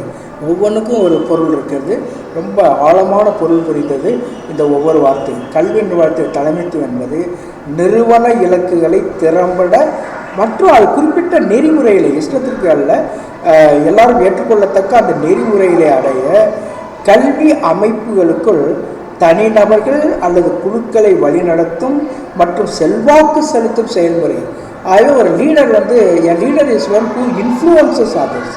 ஒரு கல்வி நிர்வாகத்தில், அட்மினிஸ்ட்ரேஷனில் லீடர் என்று சொல்பவர் மற்றவர்களை அந்த பணிக்கு தூண்டுகிறார், சிறப்பாக பணி செய்வதற்கு தூண்டக்கூடிய அந்த செல்வாக்கு மிக்கவராக இருக்கிறார். ரொம்ப முக்கியமான ஒரு கருத்து. ஆகவே கல்வி நிர்வாகத்தில் தலைமைத்துவம் என்பது, அதாவது எஜுகேஷன் அட்மினிஸ்ட்ரேஷனில் லீடர்ஷிப் என்பது நிறுவன இலக்குகளை திறம்பட மற்றும் நெறிமுறையில் அடைய கல்வி அமைப்புகளுக்கு தனிநபர்கள் அல்லது குழுக்களை வழிநடத்தும் மற்றும் செல்வாக்கு செயல்முறை குறிக்கும். இது உள்ளடக்கிய பண்பு நலன்கள் என்ன? பார்வை மற்றும் திசை. நிறுவனம் அல்லது அந்த துறைக்கு தெளிவான பார்வையை வழங்குவது அவசியம். இந்த லீடர் என்ன செய்வார் என்று சொன்னால், தன்னுடைய நிறுவனம் அல்லது அந்த டிபார்ட்மெண்ட்டிற்கு ஒரு தெளிவான பார்வை, விஷன் இதுதான் தெளிவான பார்வையை வழங்கும். அடுத்து செல்வாக்கு, பார்வைக்கு ஆதரவு அளிப்பதற்கும் வேலை செய்வதற்கும் பங்குதாரர்களை செல்வாக்கு செலுத்துதல். தலைமை பொறுப்புகளுடன் நிர்வாக பணிகளை சமநிலைப்படுத்த மேலாண்மை. அடுத்து வளர்ச்சி, ஊழியர்கள் மற்றும் மாணவர்களுடைய வளர்ச்சி மற்றும் மேம்பாட்டை வளர்ப்பது இவருடைய பொறுப்பு. அடுத்து நெறிமுறை முடிவெடுத்தல், நெறிமுறை தரநிலைகள் மற்றும் கொள்கைகளை நிலைநிறுத்தும்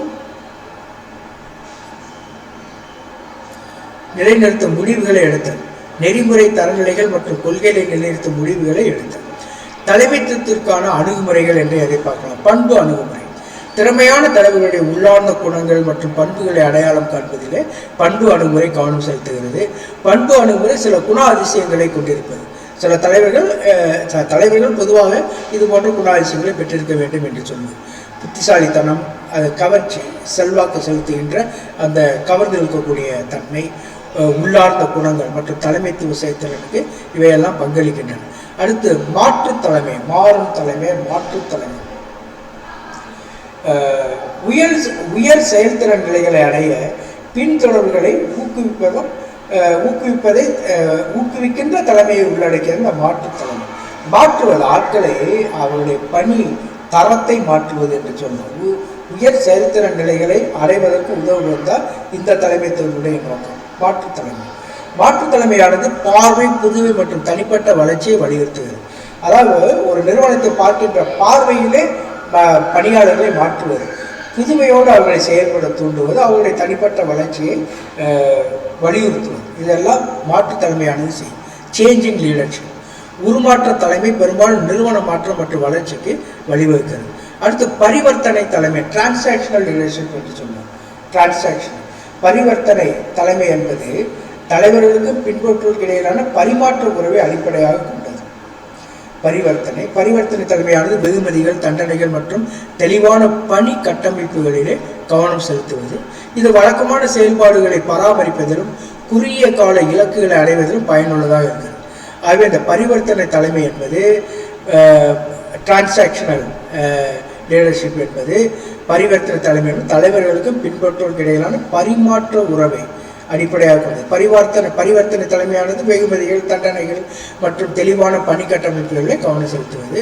இது வழக்கமான செயல்பாடுகளை பராமரிப்பது மற்றும் குறுகிய கால இலக்குகளை அடைவதிலே பயனுள்ளதாக இது இருக்கும்.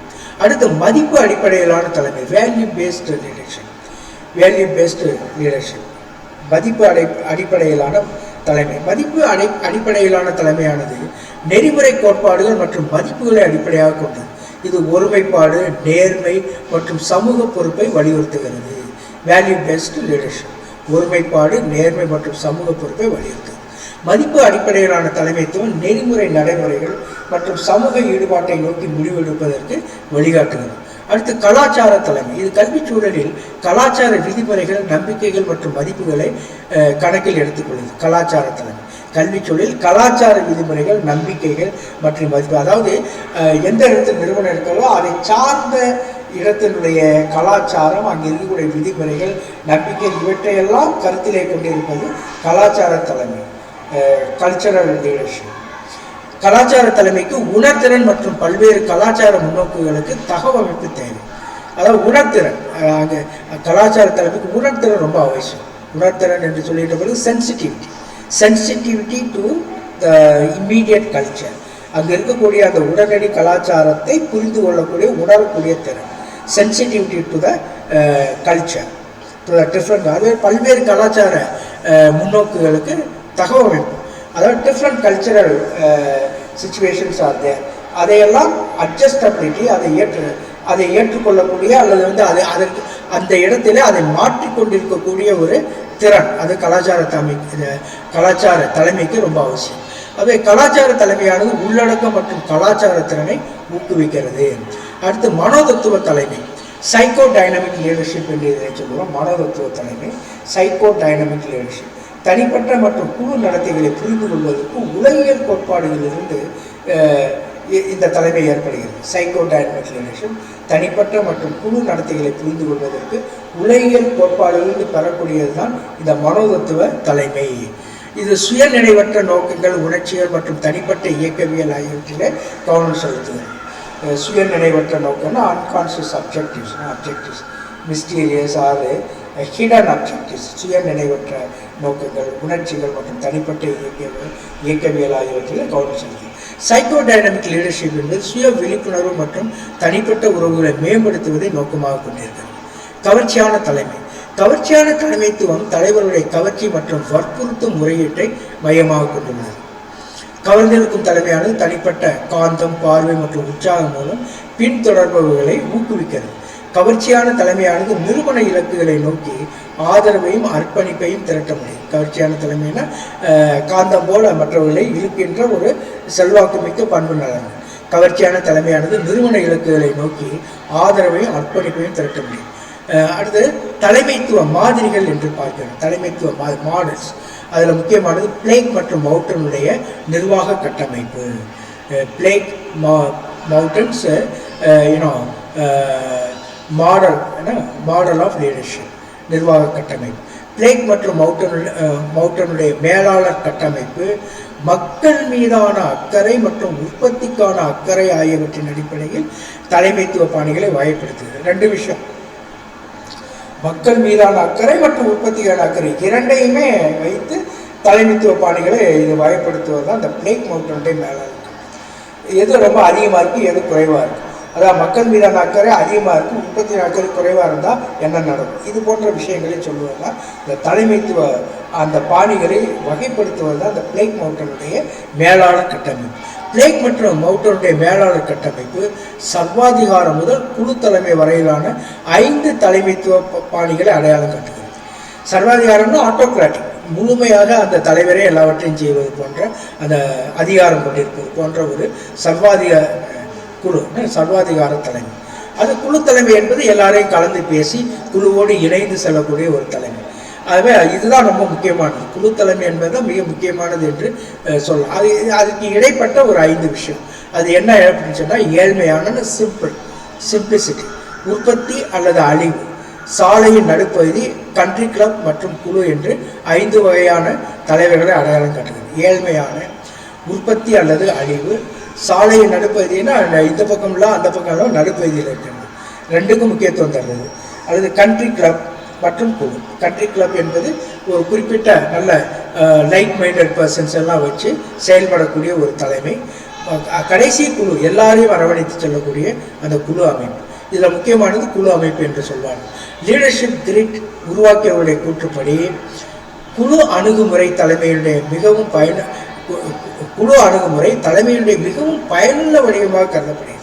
அதுதான் மிகச்சிறந்தது என்று சொல்லப்படுகிறது. அடுத்து பீட்லரினுடைய தற்செயல் மாதிரி, சிச்சுவேஷனல் மாடல். இந்த தற்செயல் மாதிரி தலைமைத்துவ பாணியை சூழ்நிலை அல்லது நிறுவன சூழலுடன் பொருத்துகிறது. இந்த சிச்சுவேஷனல் மாடல் என்பது தலைமைத்துவ பாணியை சூழ்நிலை அல்லது நிறுவன சூழலுடன் பொருத்துகிறது. இந்த மாடல் என்பது பணி சார்ந்த மற்றும் உறவு சார்ந்த தலைமைக்கு இடையே வேறுபடுகிறது. பணி சார்ந்த மற்றும் உறவு சார்ந்த தலைமைக்கு இடையே வேறுபடுகிறது இந்த தற்செயல் மாதிரி அல்லது சிச்சுவேஷனல் மாடல்.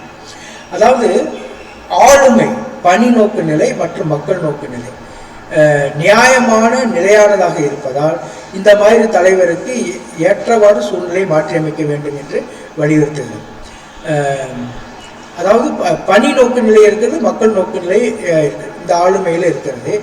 இந்த ஆளுமை என்பது நியாயமான நிலையானதாக இருப்பதால் இந்த மாதிரி தலைவருக்கு ஏற்றவாறு சூழ்நிலையை மாற்றியமைக்க வேண்டும் என்று வலியுறுத்துகிறது. அதாவது பீட்லர் தற்செயல் மாதிரி இதை வேலை பொறியியல் என்று குறிப்பிடுகிறது. அதாவது இது என்ன பார்க்கிறோம் என்று சொன்னால், 2 விஷயம் இருக்கிறது. பணி நோக்கு நிலையும் இருக்கிறது, மக்கள் நோக்கிலும் இருக்கிறது இந்த தலைமைத்துவம். அப்படிப்பட்ட ஒரு ஆளுமை பெற்றிருக்கிற தலைவர். ஆகவே வரக்கூடிய அந்த இக்கட்டான சூழ்நிலை, சிச்சுவேஷனல் லீடர்ஷிப் என்று சொன்னால், அந்த சூழ்நிலையை மாற்றியமைக்கக்கூடிய நிலையிலே இவர் மிகவும் சாதுரியமாக செயல்படார், வெற்றியாளராக செயல்படுவார். அதுதான் என்னுடைய கருத்து. ஆகவே இந்த ஆளுமை பணி நோக்கு நிலை, மக்கள் நோக்கு நிலை இரண்டையும் பெற்றிருக்கக்கூடிய ஆளுமையுடைய இந்த தலைவர் சூழ்நிலையை மிக எளிதாக மாற்றியமைக்க முடியும் என்பதுதான் இதனுடைய உட்கருத்து. பீட்லர் தற்செயல் மாதிரி இந்த வேலை பொறியியல், அதாவது ஜாப் இன்ஜினியரிங் என்று குறிப்பிடுகிறது. அடுத்த முப்பரிமாண மாதிரி. இந்த மாடல் 3 பரிமாணங்களில் தலைமைத்துவ நடத்தைகளை கருதுகிறது. பணி சார்ந்த நடத்தை, உறவுகள் சார்ந்த நடத்தை மற்றும் மாற்றம் சார்ந்த நடத்தை ஆகிய 3 இதைத்தான் முப்பரிமாண மாடல் என்று சொல்லுகிறோம். பணி சார்ந்த, அதாவது வேலை சார்ந்த, உறவுகள் சார்ந்த, மாற்றம் சார்ந்த, அதை எல்லாவற்றையும் இணைக்கின்ற ஒரு முப்பரிமாண மாதிரி. இது தலைமைத்துவ செயல்திறனை மதிப்பிடுவதற்கான ஒரு விரிவான கட்டமைப்பை வழங்குகிறது. ரெட்டின் 3D கோட்பாடு தலைமைத்துவ பாணிகளுடைய 3 பரிமாணங்களை முன்மொழிகிறது. பணி நோக்கு நிலை, உறவு நோக்கு நிலை மற்றும் செயல்திறன். இதைத்தான் ரொம்ப முக்கியமான ஒரு கருத்து. அதாவது எது அதிகமாக இருக்கிறது குறைவாக இருக்கிறது என்பதை ஒட்டி வெற்றி அல்லது தோல்வி ஏற்படும் என்பது போன்ற ஒரு மதிப்பீடு. இதைத்தான் இந்த தலைமைத்துவ செயல்திறனை மதிப்பிடுவதற்கான ஒரு விரிவான கட்டமைப்பு. ஆகவே அந்த 3 விஷயம் எது பணி சார்ந்த நடத்தை, உறவுகள் சார்ந்த நடத்தை, மாற்றம் சார்ந்த நடத்தையை தான் இந்த முப்பரிமாண மாதிரி தலைமைத்துவத்துக்கு எடுத்துக்காட்டுகிறது. அடுத்து முப்பரிமாண அச்சுகள் பணி. அதாவது இதைத்தான் இதை சேம் திங் 3D டைமென்ஷன் சொல்கிறோம். அது 3 அச்சு இருக்கும். X axis, Y axis, Z axis இருந்தால் அது முப்பரிமாண அச்சுகள்னு சொல்லுவாங்க. வழக்கமாக 2 ஆக்சிஸை பற்றி பேசுவோம் school education, X axis, Y axis. கல்லூரிகளில் வந்து முப்பரிமாண அச்சுகளை பற்றி X axis, Y axis, Z ஆக்சிஸ்ன்னு சொல்லிட்டு மேலே போகக்கூடிய அந்த 3 அச்சுகள் இருக்கும். அதை ஒரு கருத்தாக சொல்லுகிறார்கள். நோக்கு நிலை, உறவு நோக்கு நிலை மற்றும் செயல்திறன் நிலை. இந்த 3 அதைத்தான் முப்பரிமாண அச்சுகள் என்று சொல்லுவது. பணி நோக்கு நிலை, பணி நோக்கு நிலை, உறவு நோக்கு நிலை மற்றும் செயல்திறன் நிலை. இதை ரெடின் என்பவர் ஒருங்கிணைத்துள்ளார். ஒரு குறிப்பிட்ட சூழலில் சூழ்நிலை தேவையுடன் ஒரு குறிப்பிட்ட சூழலின் சூழ்நிலை தேவையுடன் ஒரு மேலாளரின் தனிப்பட்ட உறவுகள் என இது வரையறுக்கப்படுகிறது. உறவுகள் என வரையறுக்கப்படுகிறது. ஒரு குறிப்பிட்ட சூழலின் சூழ்நிலை தேவையுடன் ஒரு மேலாளருடைய தனிப்பட்ட உறவுகள் என வரையறுக்கப்படுகிறது. இந்த 3 பரிமாண அமைப்பு அச்சுகள், 3 பரிமாண தலைமைத்துவம், 3D டைமென்ஷனல் லீடர்ஷிப். இது இந்த பரிமாணங்களின் அடிப்படையில் பாணிகளை மதிப்பிடுகிறது. 4 பாணிகளை அடையாளம் காட்டுகிறது. பிரிக்கப்பட்ட, தொடர்புடைய, அர்ப்பணிக்கப்பட்ட, ஒருங்கிணைக்கப்பட்ட என்று 4 பாணிகளை மதிப்பிடுகிறது இந்த 3D dimensional leadership. 4 patterns of leadership, styles of leadership. பிரிக்கப்பட்ட, தொடர்புடைய, அர்ப்பணிக்கப்பட்ட மற்றும் ஒருங்கிணைக்கப்பட்ட. ஹெர்சி மற்றும் பிளான்சார்டின் மாதிரி சூழ்நிலை தலைமை என்று சொல்லுவது. இந்த ஹெர்சி மற்றும் பிளான்சார்டு வந்து இது வந்து சிச்சுவேஷனல் லீடர்ஷிப் தான். இந்த பிளான்செட் மாதிரி பின்பற்றுவருடைய தயார் நிலை அல்லது முதிர்ச்சி நிலையின் அடிப்படையில் தலைமைத்துவ பாணியை மாற்றியமைப்பதில் கவனம் செலுத்துகிறது. நன்றாக பார்த்துக்கொள்வோம். இந்த பிளான்செட் மாதிரி பின்பற்றுவருடைய தயார் நிலை அல்லது முதிர்ச்சி நிலைகளின் அடிப்படையில் தலைமைத்துவ பாணியை மாற்றியமைப்பதில் கவனம் செலுத்துகிறது. பின்பற்றுவருடைய வளர்ச்சியை பொறுத்து வெவ்வேறு தலைமைத்துவ பாணிகளை இயக்குதல், பயிற்சி அளித்தல், ஆதரவளித்தல், பிரதிநிதித்துவம் செய்தல் ஆகியவற்றை பரிந்துரைக்கிறது. சூழ்நிலை தலைமை மாதிரி அல்லது கோட்பாடு ஹெர்சி பிளான்டன் மாடல் என்று அழைக்கப்படுகிறது. சூழ்நிலை தலைமை மாதிரி, சிச்சுவேஷனல் லீடர்ஷிப். எந்த ஒரு தலைமைத்துவ பாணி மற்றொன்றை விட சிறந்தது அல்ல என்று வலியுறுத்துவது. இந்த பிளான்செட் மாதிரி எதை சொல்லுகிறது என்று சொன்னால், எந்த ஒரு தலைமைத்துவ பாணி, எந்த ஒரு லீடர்ஷிப் ஸ்டைலும் மற்றொன்றை விட சிறந்தது அல்ல என்று அறிவுறுத்துகிறது. அதாவது சிச்சுவேஷனுக்கு ஏற்ற மாதிரி மாறிக்கொள்வது தான் சிறந்த தலைமை என்று சொல்வது. பணியிட காரணிகளில் கவனம் செலுத்துவதற்கு பதிலாக தலைவர்கள் தங்கள் நுட்பங்களை அவர்கள் வழிநடத்துபவர்களுக்கும் அவர்களின் திறன்களுக்கு ஏற்ப சரி செய்ய வேண்டும். அதாவது சூழ்நிலைக்கு ஏற்ப அவர்கள் தங்கள் நுட்பங்களை மாற்றிக்கொள்ளுதல் என்ற கருத்து இங்கே இடம்பெறுகிறது. அடுத்து தலைவர் உறுப்பினர் பரிமாற்றம், எல்எம்எக்ஸ் கோட்பாடு. தலைவர் உறுப்பினர் பரிமாற்றம், எல்எம்எக்ஸ் கோட்பாடு தலைவர்களுக்கும் தனிப்பட்ட பின்தொடர்பவர்களுக்கும் இடையிலான உறவுகளின் தரத்தை வலியுறுத்துகிறது. லீடர் மெம்பர் எக்ஸ்சேஞ்ச் என்பதுதான் இதனுடைய அர்த்தம். லீடர் மெம்பர் எக்ஸ்சேஞ்ச், அதுதான் எல்எம்எக்ஸ் கோட்பாடு என்று சொல்லும். தலைவர் உறுப்பினர் பரிமாற்றம், லீடர் மெம்பர் எக்ஸெட்ரா அது எக்ஸ்சேஞ்ச், அது எக்ஸெட்ரா எழுத்தால் குறிக்கிறோம். பரிமாற்றம், தலைவர் உறுப்பினர் பரிமாற்றம். இதனுடைய அர்த்தம் என்ன? தலைவர்களுக்கும் தனிப்பட்ட பின்தொடர்பவர்களுக்கும் இடையிலான உறவுகளின் தரத்தை வலியுறுத்துகிறது. லீடர் மெம்பர் எக்ஸ்சேஞ்ச் கோட்பாடு தனிப்பயனாக்கப்பட்ட பரிமாற்றங்களுடைய முக்கியத்துவத்தையும் தலைமை செயல்திறனிலே பரஸ்பர நம்பிக்கையும் எடுத்துக்காட்டுகிறது. ரொம்ப முக்கிய தலைமை செயல்திறனில் பரஸ்பர நம்பிக்கையை எடுத்துக்காட்டுகிறது. தலைவர் உறுப்பினர் பரிமாற்ற கோட்பாடு முதலில் 1970களிலே தோன்றியது. மேலாளர்கள் மற்றும் குழு உறுப்பினருக்கு இடையிலான உறவை பகுப்பாய்வு செய்வதுதான் இதனுடைய நோக்கம். குழு உறுப்பினர்கள் பொதுவாக தங்கள் மேனேஜருடன் அவருடைய உறவிலே 3 கட்டங்களை கடந்து செல்கிறார்கள். பங்கெடுத்தல், பணியை உருவாக்குதல், பாத்திரத்தை உருவாக்குதல் மற்றும் நடைமுறைப்படுத்துதல். அது 3 கட்டங்கள். பங்கெடுத்தல், participation, creation of the roles, அப்புறம் இம்ப்ளிமெண்டேஷன், நடைமுறைப்படுத்துதல். ஆகவே தலைவர் உறுப்பினர் 4 நிலைகள் எது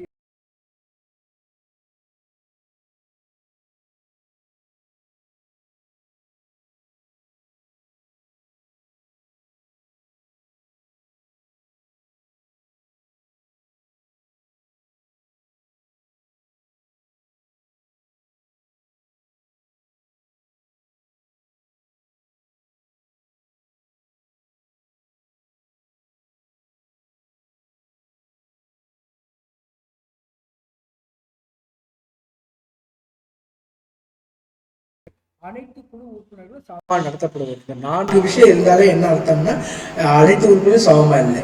ஆகவே அனைத்து குழு உறுப்பினரும் சமமாக நடத்தப்படுவதில்லை என்று இந்த எல்எம்எஸ் கோட்பாடு சுட்டிக்காட்டுகிறது.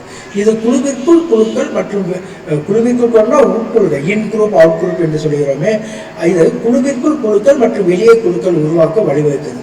யாரெல்லாம் மேனேஜ்மெண்டோடு நன்றாக இருக்கிறார்களோ அவங்க இன் குரூப், யாரெல்லாம் மேனேஜ்மெண்ட்டை ஏற்றுக்கொண்டிருக்காங்களோ அவுட் குரூப். அது போன்ற ஒரு நிலையை தருவதுதான் இந்த எல்எம்எஸ் கோட்பாடு. அடுத்து கல்வி தாக்கங்கள். இந்த பொதுவாக இந்த கோட்பாடுகளுடைய கல்வி தாக்கங்கள் என்ன? தொழில்முறை மேம்பாடு ஏற்படுகிறது. வகுப்பறைகள் மற்றும் கல்வி நிறுவனங்களை திறம்பட நிர்வகிப்பதற்கான தலைமைத்துவ பாணிகள் மற்றும் திறன்களிலே கல்வியாளர்கள் பயிற்சி பெற வேண்டும்.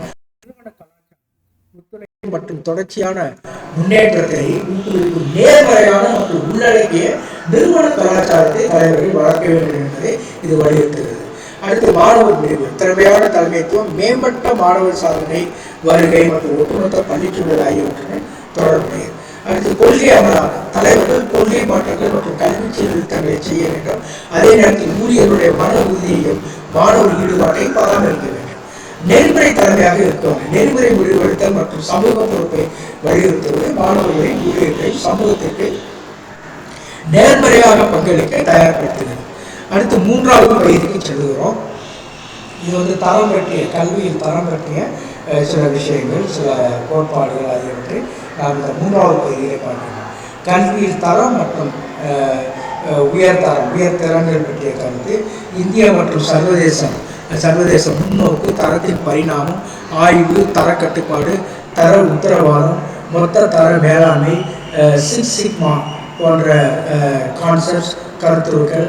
அப்புறம் இதை வலியுறுத்துகின்ற அறிஞர்கள் Walter Shewhart, Edward Deming, C.K. Prahalad, கல்வியின் தரம் அதை பார்க்கிறோம். இப்பொழுது முதலில் கல்வியின் தரம் அல்லது உயர் திறமை பற்றிய கருத்து என்றால் கல்வியின் தரம் என்றால் என்ன? ஸ்டாண்டர்ட் தர வரையறை. கல்வியுடைய தரம் என்பது கல்வி செயல்பாட்டின் பலன்கள், மாணவர்கள், பெற்றோர்கள், முதலாளிகள் மற்றும் சமூகத்தின் எதிர்பார்ப்புகளை பூர்த்தி செய்யும் அளவை குறிப்பதுதான் தரம். கல்வியின் தரம் என்றால் எந்த அளவிற்கு மாணவர்கள், பெற்றோர்கள், சமூகத்தின் எதிர்பார்ப்புகளை பூர்த்தி செய்வது, அதனுடைய அளவு சொல்வதுதான் இந்த கல்வியினுடைய தரம். தர வரையறை என்பது தனிப்பட்ட வளர்ச்சி, அது விமர்சன சிந்தனையுடன் கூடியது. அடுத்து இந்திய கண்ணோட்டம். இந்தியாவில் கல்வியுடைய தரமானது கல்வி சாதனைகள், தேர்வு முடிவுகள் மற்றும் உள்கட்டமைப்பு ஆகியவற்றில் வரலாற்று ரீதியாக கவனம் செலுத்துவதுதான் இந்திய கண்ணோட்டம். தரத்தை பற்றிய இந்திய கண்ணோட்டம் என்ன என்று சொன்னால், கல்வியின் தரமானது கல்வி சாதனைகள், தேர்வு முடிவுகளை ஒட்டி தான் தரத்தை நிர்ணயிக்கப்படுகிறது. NTA, நெட் தேர்வெல்லாம் அதான் அப்ஜெக்டிவில் குற்றம் போட்டு நம்ம டிக் அடித்தாலும் கூட அப்படி அடிக்க முடியாது இப்போ இருக்கக்கூடிய கேள்வித்தாளில். இருந்தாலும் கூட அப்படியும் சில பேர் செய்து வருகிறார்கள் என்று வைத்துக்கொள்வோமே, அதை ஒரு தரம் என்று தான் அது இந்திய கண்ணோட்டம் சொல்லுவோம். கல்வியுடைய தரமானது கல்வி சாதனைகள், தேர்வு முடிவுகள் மற்றும் உள்கட்டமைப்பு ஆகியவற்றில் வரலாற்று ரீதியாக கவனம் செலுத்தி. சர்வதேச கண்ணோட்டம். சர்வதேச அளவில் கல்வியில் தரமானது கல்விசார் சிறப்பை மட்டுமல்ல, சமூக மற்றும் உணர்ச்சிகரமான கற்றல், வேல்யூ பேஸ்டு கற்றல், உலகளாவிய குடியுரிமை மற்றும் மாணவர்களை வேகமாக மாறி வரும் உலகத்திற்கு தயார்படுத்தும் ஒரு பரந்த நிலையை உள்ளடக்கியது தான் இந்த சர்வதேச கண்ணோட்டம். சர்வதேச அளவில் கல்வியிலே தரமானது கல்விசார் சிறப்பை மட்டுமல்ல, சமூக மற்றும் உணர்ச்சிகரமான கற்றல், உலகளாவிய குடியுரிமை மற்றும் மாணவர்களை வேகமாக மாறிவரும் உலகத்திற்கு தயார்படுத்தும் ஒரு பரந்த நிறமாலையை உள்ளடக்கியது சர்வதேச கண்ணோட்டத்தின் வழியாக தரம் என்றால் என்ன என்று பார்ப்போம். அடுத்து தரத்தின் பரிணாமம். அது என்னவெல்லாம் இருக்கிறது, எந்தெந்த விஷயங்களெல்லாம் இந்த தரத்திலே இருக்கிறது. ஆய்வு. தொடக்கத்தில் கல்வியில் தரம் என்பது அவ்வப்போது ஆய்வுகள் மற்றும் தேர்வுகள் மூலம் தரத்தை பராமரிக்கவும் மேம்படுத்த வேண்டிய பகுதியில் கண்டறியவும் உறுதி செய்யப்பட்டது. ஆய்வு தரத்துடைய பரிணாமம் இப்படித்தான் ஆரம்பித்தது. முதலிலே எக்ஸாம் வச்சு தான் எல்லாம் செய்யப்பட்டது. தொடக்கத்தில் கல்வியில் தரம் என்பது அவ்வப்போது ஆய்வுகள் மற்றும் தேர்வுகள் மூலம் தரத்தை பராமரிக்கவும் மேம்படுத்த வேண்டிய பகுதிகளை கண்டறிய உறுதி செய்யப்பட்டது. ஆய்வு. இரண்டாவதாக தர கட்டுப்பாடு அதற்கு ஏற்பட்டது. இந்த கட்டமானது வெளியீட்டு கட்டத்தில் தரத்தை உறுதி செய்வதை உள்ளடக்கியது. பெரும்பாலும் கடுமையான சோதனைகள் மற்றும் பிழைகளை குறைப்பதற்கான தரப்படுத்தப்பட்ட செயல்முறைகள் மூலம் இது செய்யப்பட்டது. இந்த காலத்தில் நாங்கள் சிறு வயதை படித்துக் கொண்டிருந்த அப்ஜெக்டிவ் டைப்லாம் ரொம்ப குறைவாக ஒரு 7 மார்க் தான் தருவாங்க 100. மீதி எல்லாமே எஸ்ஏ டைப்பில் தான். 3 மார்க்கு கேள்வி, 5 மார்க்கு கேள்வி, 10 மார்க்கு கேள்வி என்ற அளவிலே அது இருக்கும். கொஞ்சம் தரக்கட்டுப்பாடு வந்தது, முதல்ல ஓரளவுக்கு வந்தது. இந்த அப்ஜெக்டிவ் டைப் வந்த பிற்பாடு தரக்கட்டுப்பாடு இன்னும் அதிகமாயிடும். இந்த கட்டமானது வெளியீட்டு கட்டத்தில் தரத்தை உறுதி செய்வது உள்ளடக்கும். அப்ஜெக்டிவ் டைப்புங்கிறது அவனுடைய மெமரி, அண்டர்ஸ்டாண்டிங், அனாலிசிஸ் பலவற்றை சோதிப்பதற்கு முடியும். ஆகவே இந்த தரக்கட்டுப்பாடு ஒரு குறிப்பிட்ட விஷயத்தில் தேர்வு என்ற ஒரு விஷயத்தில் தரக்கட்டுப்பாடு என்ன என்று நான் சொல்லிக் கொண்டிருக்கிறேன். ஆகவே இந்த தரக்கட்டுப்பாடு என்பது எல்லாவற்றிலும் அது இருக்கும். இந்த கட்டமானது வெளியீட்டு கட்டத்தில் தரத்தை உறுதி செய்வது உள்ளடக்கியது. பெரும்பாலும் கடுமையான சோதனைகள் மற்றும் பிழைகளை குறைப்பதற்கான தரப்படுத்தப்பட்ட செயல்முறைகள் மூலம் இது செய்யப்படுகிறது. அடுத்து தர உத்தரவாதம் என்ற ஒரு கருத்து. முறையான கண்காணிப்பு, மதிப்புரைகள் மற்றும் தொடர்ச்சியான முன்னேற்ற செயல்முறைகள் மூலம் சிக்கல்களை கண்டறிவதற்கு பதிலாக அவற்றை தடுப்பதில் கவனம் செலுத்துதல் தர உத்தரவாதம். இப்போ உதாரணமாக ஒரு NTA நெட் தேர்வு நடக்கிறது என்று சொன்னால் தர உத்தரவாதம் அதில் நிச்சயமாக அதில் இருக்கும். ஏனென்றால் பல முறைகளிலே அந்த கேள்வித்தாள் தயாரிக்கப்பட்டிருக்கும். அந்த அப்ஜெக்டிவிட்டி, டிஃபிகல்ட்டி லெவல் என்பதெல்லாம் மிக சயின்டிஃபிக்காக அது செய்யப்பட்டிருக்கும். நிச்சயமாக அதை நாம் நம்ப முடியும். ஆகவே ஒவ்வொரு கேள்வித்தாளும் ரொம்ப வித்தியாசமான, ரொம்ப ஒரு கிரியேட்டிவ், படைப்பாற்றல் மிக்க ஒரு கேள்வித்தாளாக இருக்கிறது என்று கூட சொல்லலாம். எங்கு தொடங்குகிறார்கள், எங்கே முடிக்கிறார்கள், எந்த பகுதியில் ஆரம்பிக்கிறார்கள் என்றெல்லாம் நம்ம சொல்ல முடியாது.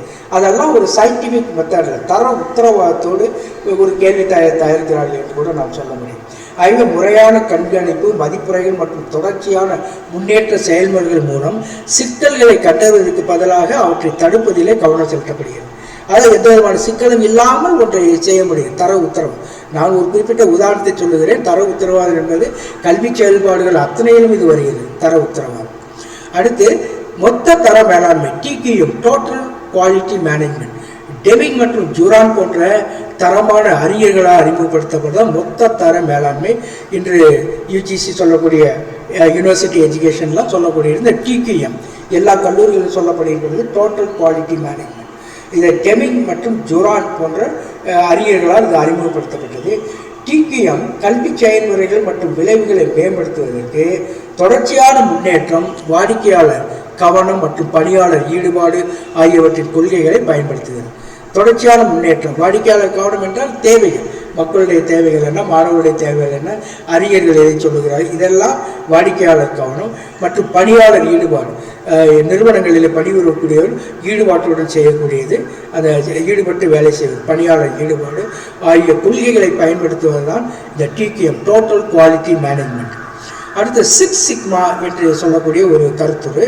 இது ஒரு எவாலுவேட்டிவ் மெத்தட், மதிப்பீடு செய்வதற்கான ஒரு மெத்தட் தான்.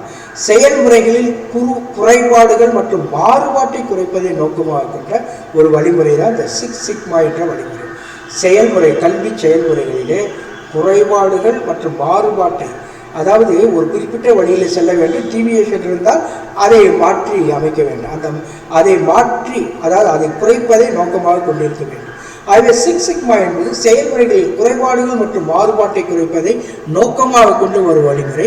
இதனால் கல்வி வளங்கள் மற்றும் நிர்வாகத்தில் செயல்திறன் மற்றும் நிலைத்தன்மையை இது மேம்படுத்துகிறது.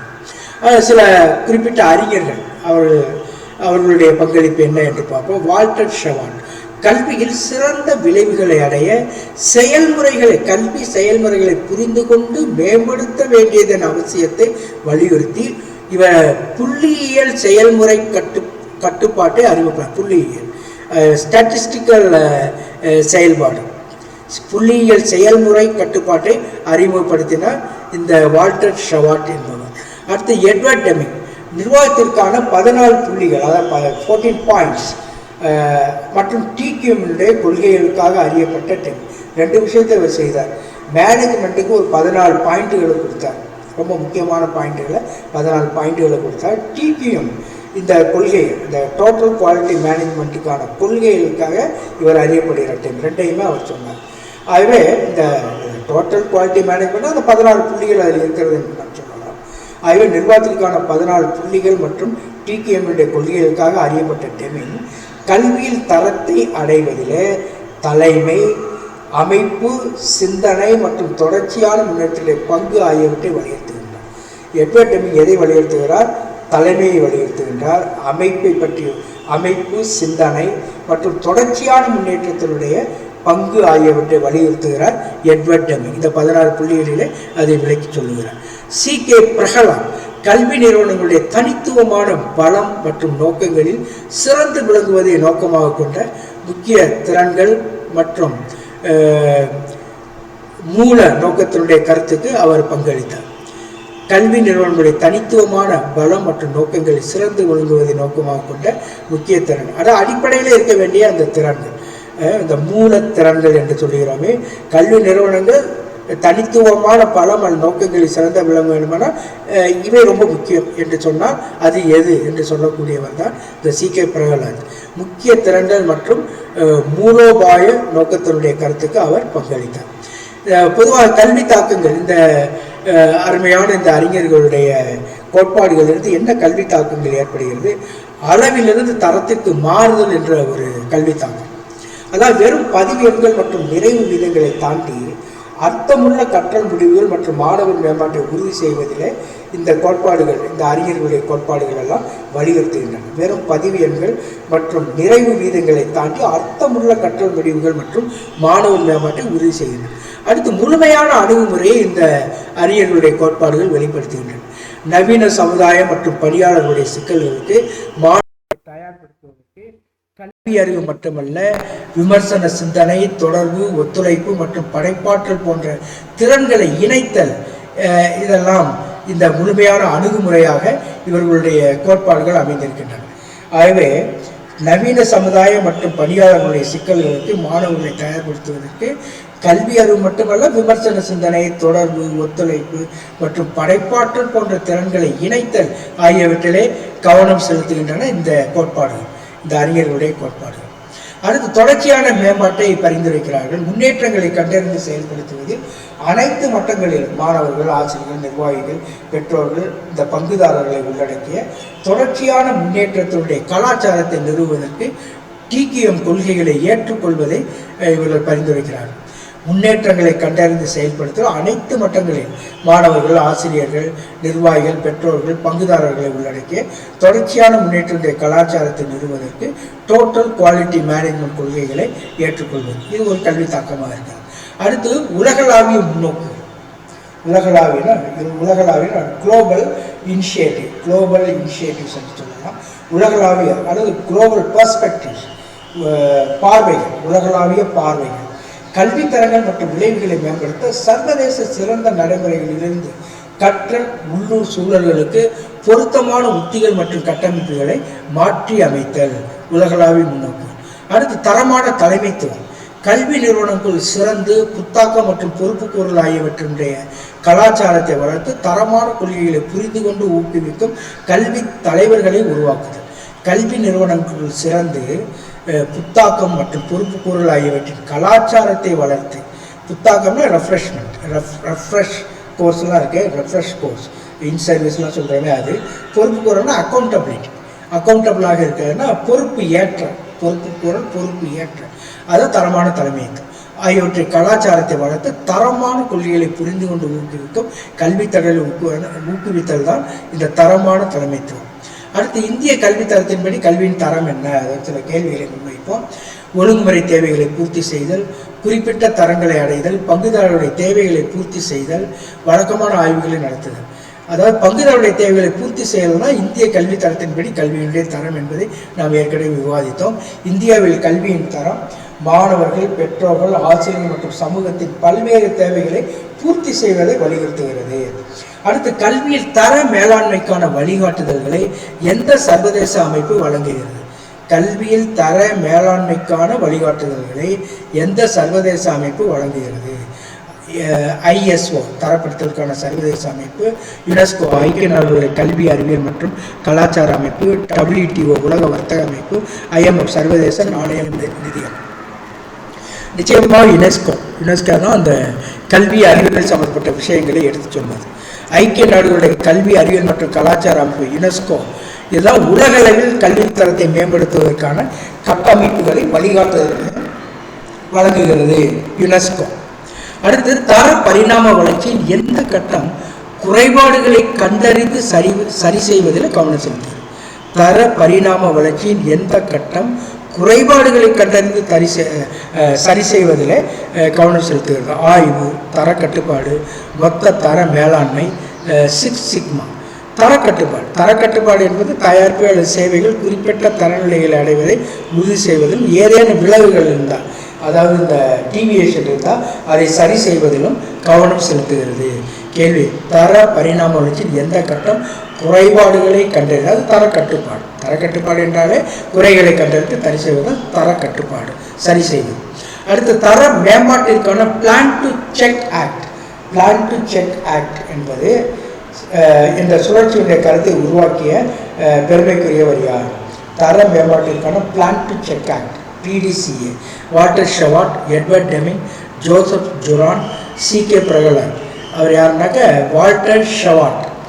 வால்டர் ஷவார்ட்டுங்கிறது அந்த PDCA சுழற்சியை உருவாக்கினார். தர நிர்வாகத்தில் தொடர்ச்சியான முன்னேற்றத்துடைய அடிப்படையை உருவாக்குகிறது. ஆகவே அந்த தர மேம்பாட்டிற்கான பிளான் டு செக் ஆக்ட் சுழற்சியுடைய கருத்தை உருவாக்கிய பெருமை யார் என்று சொன்னால் வால்டர் ஷவார்ட். அடுத்து புள்ளியியல் தர கட்டுப்பாடு மற்றும் நிர்வாகத்திற்கான 14 புள்ளிகளுக்கு அவர் செய்த பங்களிப்புக்காக அறியப்பட்ட அறிஞர், அந்த தரத்தை வலியுறுத்திய அந்த அறிஞர் யார்? Walter Shewhart, Edward Deming, CK Prahalad, Joseph ஜோரான்.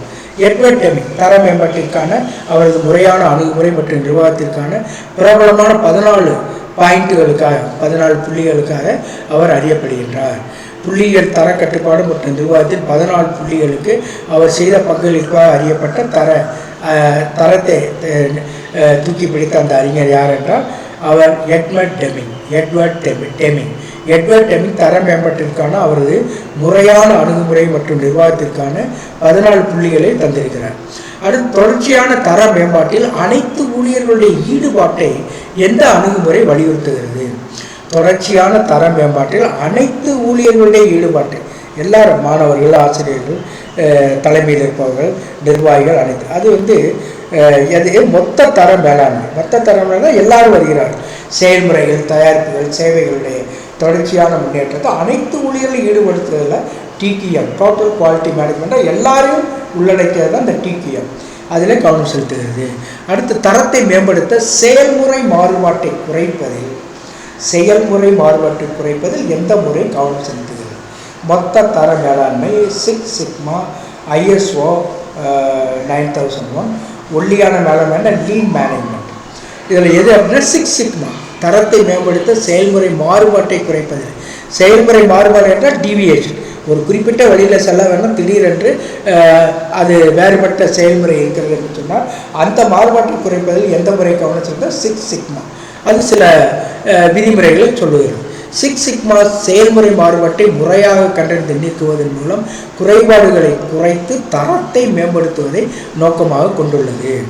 தர பரிணாம வளர்ச்சியின் எந்த கட்டம் குறைபாடுகளை கண்டறிந்து சரி செய்வதை விட தடுப்பதை வலியுறுத்துகிறது? ரொம்ப முக்கியமான கேள்வி.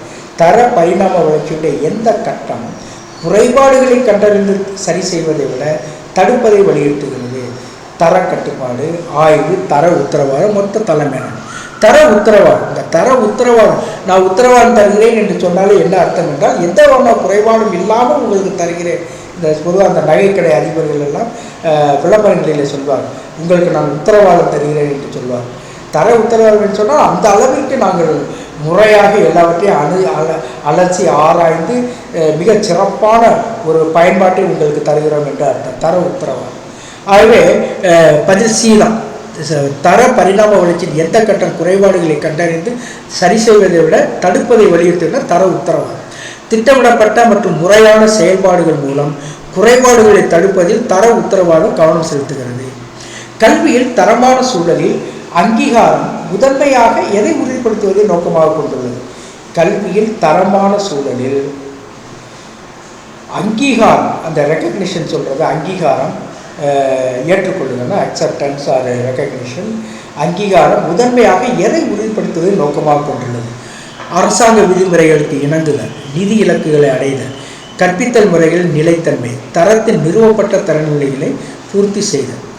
தரத்தினுடைய நிறுவப்பட்ட தரநிலைகளை பூர்த்தி செய்வது அந்த அங்கீகாரம் என்பது. கல்வியில் அங்கீகாரம் என்பது கற்பித்தல், ஆராய்ச்சி மற்றும் சேவைகளில் நிறுவப்பட்ட தரநிலைகளை நிறுவனங்கள் பூர்த்தி செய்வதை உறுதி செய்யும். அதாவது வெளியிலிருந்து வரக்கூடிய விஷயம், கற்பித்தல், கொள்கைகள் இருக்கின்றன, ஆராய்ச்சி இருக்கிறது, இப்படித்தான் நடக்க வேண்டும், இப்படித்தான் கல்வி நிறுவனங்கள் பயன் தர இருக்க வேண்டும் என்று சொல்லக்கூடிய விதிமுறைகள்லாம் இருக்கிறது. ஆகவே கல்வியில் அங்கீகாரம் என்பது கற்பித்தல், ஆராய்ச்சி மற்றும் சேவைகளில் நிறுவப்பட்ட தரநிலைகளை நிறுவனங்கள் பூர்த்தி செய்வதை உறுதி செய்கிறது. ரொம்ப முக்கியமான ஒரு அங்கீகாரம்னா அதுதான் அர்த்தம். கற்பித்தல், ஆராய்ச்சி மற்றும் சேவைகளில் நிறுவப்பட்ட தரநிலைகள், ஒவ்வொன்றுக்கும் நிறுவப்பட்ட தரநிலைகள் நிறுவப்பட்டிருக்கின்றன. நிறுவனங்கள் அதை பூர்த்தி செய்வதை உறுதி செய்வது தான் கல்வியில் அங்கீகாரம் என்பது. அது ஏற்றுக்கொள்ளத்தக்க ஒரு கல்வி நிறுவனமாக இருக்கிறது என்பது. வாடிக்கையாளருடைய தேவைகள் மற்றும் எதிர்பார்ப்புகளை புரிந்து கொள்வதனுடைய முக்கியத்துவத்தை எந்த அறிஞர் வலியுறுத்துகின்றார்? வாடிக்கையாளருடைய தேவைகள் மற்றும் எதிர்பார்ப்புகளை புரிந்து கொள்வதனுடைய முக்கியத்துவத்தை எந்த தரக்குழு அல்லது தரத்தை தூக்கி பிடிக்கின்ற அறிஞர் வலியுறுத்துகின்றார்? Walter Shewhart, Edward Deming, Joseph Juran, C.K. Prahalad. அது ஜோசப் ஜுரான், அதாவது வாடிக்கையாளருடைய தேவைகளை புரிந்துவிட முக்கியத்தை ஜோசப் ஜுரான் வலியுறுத்துகின்றார். மற்றும் அந்த தேவைகளை தயாரிப்பு அல்லது சேவை விவரக்குறிப்புகளாக மொழிபெயர்க்கின்றார்.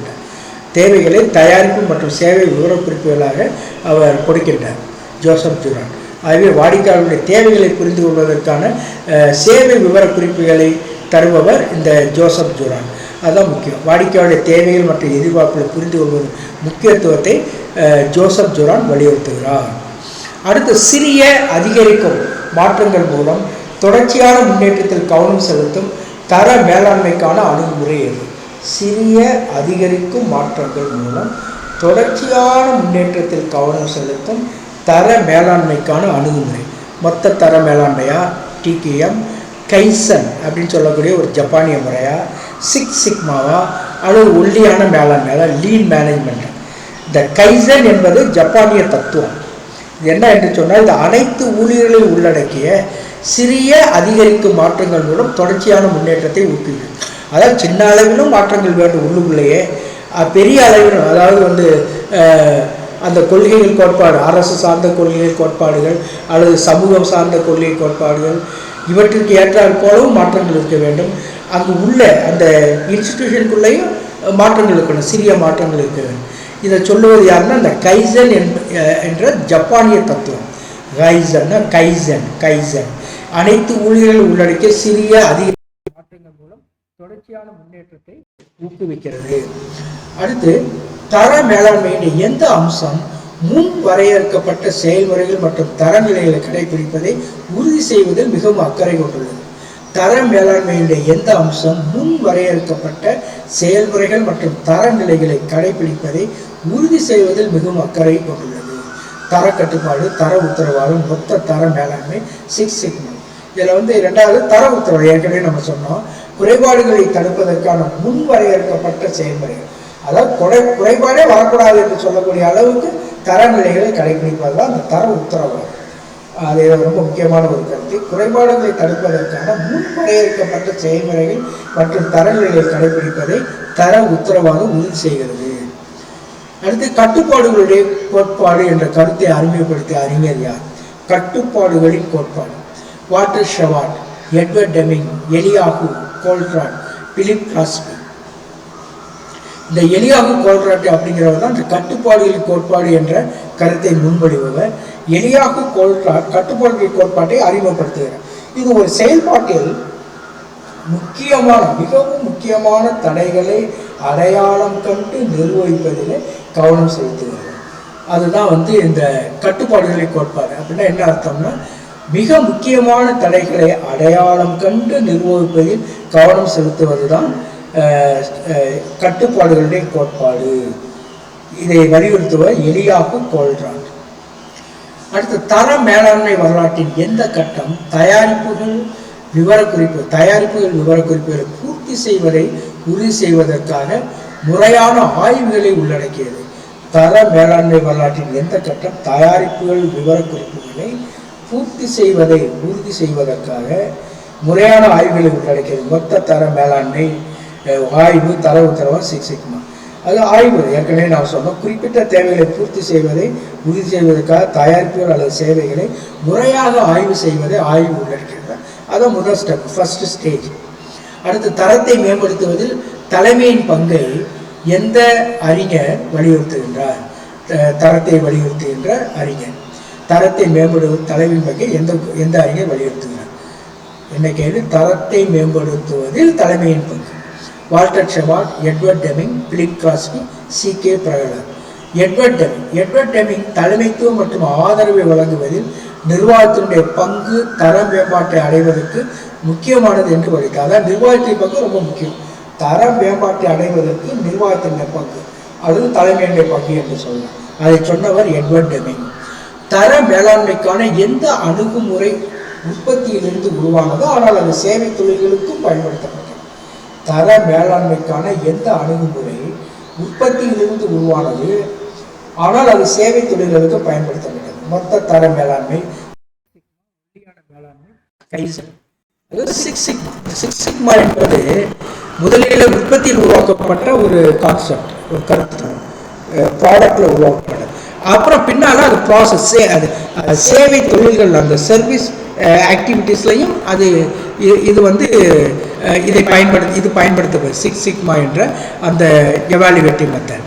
ஆகவே சிக்ஸ் சிக்மா முதலில் உற்பத்தியில் உருவாக்கப்பட்டது, சேவை தொழில்களும் தரத்தை மேம்படுத்த வெற்றிகரமாக பயன்படுத்தப்பட்டது. Six sigma.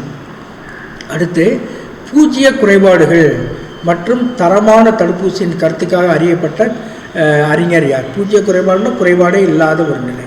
குறைபாடுனா பூஜ்ஜிய குறைபாடுனா zero defects, zero problems in management. பூஜ்ஜிய குறைபாடுகள் மற்றும் தரமான தடுப்பூசியின் கருத்துக்காக, தரமான தடுப்பூசி என்று அல்ல, தரமாக இருப்பதற்கு அந்த மாற்று ஏற்பாட்டை செய்வது. தடுப்பூசி என்பது அந்த குறைபாட்டை நீக்குவதற்கான ஒரு முறை, அதை தடுப்பூசி என்று நாம் மொழிபெயர்க்கிறோம். பூஜ்ஜிய குறைபாடுகள் மற்றும் தரமான தடுப்பூசியின் கருத்துக்காக அறியப்பட்ட குரு யார் என்று சொன்னால் அவர் பிலிப் கிராஸ்பி. இந்த பிலிப் கிராஸ்பி பூஜ்ஜிய குறைபாடுகள் தத்துவத்திற்காக வாதிட்டார் மற்றும் தரமான சிக்கல்களை தடுக்க தரமான தடுப்பூசி, தரமான செயல்பாடுகளை அல்லது மாற்று ஏற்பாடுகளை அறிமுகப்படுத்தினார் என்று சொல்லலாம். ஆகவே இந்த பிலிப் கிராஸ்பி தான் இந்த பூஜ்ஜிய குறைபாடுகள் தத்துவத்தை பற்றி பேசுகிறார். அடுத்து குறைபாடுகளை கண்டறிந்து அகற்றுவதற்கு எந்த தரமான முறையானது புள்ளி விவர கருவிகளை பயன்படுத்துகிறது? ஸ்டாட்டிஸ்டிக்கல் டிஸ்கிரிப்ஷனை பயன்படுத்துகிறது. குறைபாடுகளை கண்டறிந்து அகற்றுவதற்கு எந்த தரமான முறையானது புள்ளி விவர கருவிகளை பயன்படுத்துகிறது? மொத்த தர மேலாண்மை, தர கட்டுப்பாடு, சிக்ஸ் சிக்மா, லீன் மேனேஜ்மெண்ட், ஒல்லியான மேலாண்மை. சிக்ஸ் சிக்மா புள்ளியியல் கருவிகள் மற்றும் முறைகளை கண்டறிந்து குறைபாடுகளை நீக்கி செயல்முறை தரத்தை மேம்படுது. சிக்ஸ் சிக்மா தான் அந்த புள்ளியியல் கருவிகளை நன்றாக புரிந்து கொள்ளும். இது அருமையான கேள்வியாக இருக்க முடியும். Six sigma. அடுத்து தர மேலாண்மையுடைய எந்த கட்டம் குறைபாடுகளை கண்டறிவதை விட தடுப்பதை வலியுறுத்துகிறது? தர கட்டுப்பாடு, தர உத்தரவாதம், ஆய்வு, மொத்த தர மேலாண்மை, TQM. ஆகவே தர மேலாண்மையுடைய எந்த கட்டம் குறைபாடுகளை கண்டறிவதை விட தடுப்பதை வலியுறுத்துகிறது? தர கட்டுப்பாடு, தர உத்தரவாதம், ஆய்வு, மொத்த தர மேலாண்மை, TQM. இதில் எதை சொல்கிறோம் என்று சொன்னால் தர உத்தரவாதம். திட்டமிடப்பட்ட செயல்பாடுகள் மற்றும் செயல்முறைகள் மூலம் குறைபாடுகளை தடுப்பதில் தர உத்தரவாதம் கவனம் செலுத்துகிறது. தரத்தில் 7 அடிப்படை கருவிகள் என்ற கருத்துடன் தொடர்புடைய அறிஞர் யார்? தரத்தின் 7 அடிப்படை கருவிகள். அவர் யார் என்று சொன்னால் கவுரு இஷிகாவா, ஜப்பானிய பெயராக காரு இஷிகாவா தரத்தினுடைய 7 அடிப்படை கருவிகளை அறிமுகப்படுத்தினால் அவை தர மேம்பாட்டிற்காக பரவலாக பயன்படுத்தப்படுகின்றன. Car Ishikawa. அடுத்த தர மேலாண்மை வரலாற்றினுடைய எந்த கட்டம் செயல்முறைகள் மற்றும் தயாரிப்புகளின் முறையான முன்னேற்றத்தை உள்ளடக்கியது?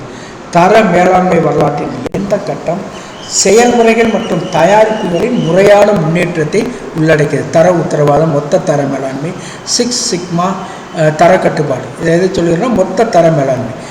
தர மேலாண்மை வரலாற்றில் எந்த கட்டம் செயல்முறைகள் மற்றும் தயாரிப்புகளின் முறையான முன்னேற்றத்தை என்று எல்லாத்தையும் உள்ளடக்கிய ஒரு முன்னேற்றம். அது TQM, total quality management. TQM ஆனது வாடிக்கையாளர் திருப்தியை அடைய செயல்முறைகள், தயாரிப்புகள் மற்றும் சேவைகளை முறையாக மேம்படுத்துவதை உள்ளடக்கியது. அதாவது திருப்தி அடைய வாடிக்கையாளர் திருப்தி, மாணவர்கள், பெற்றோர்கள், அறிஞர்கள், நாடு எல்லாமே திருப்தி அடைய ஒரு கல்வி நிலை. ஆகவே TQM ஆனது வாடிக்கையாளர் திருப்தி அடைய செயல்முறைகள், தயாரிப்புகள் மற்றும் சேவைகளை முறையாக மேம்படுத்துவதை உள்ளடக்கியது.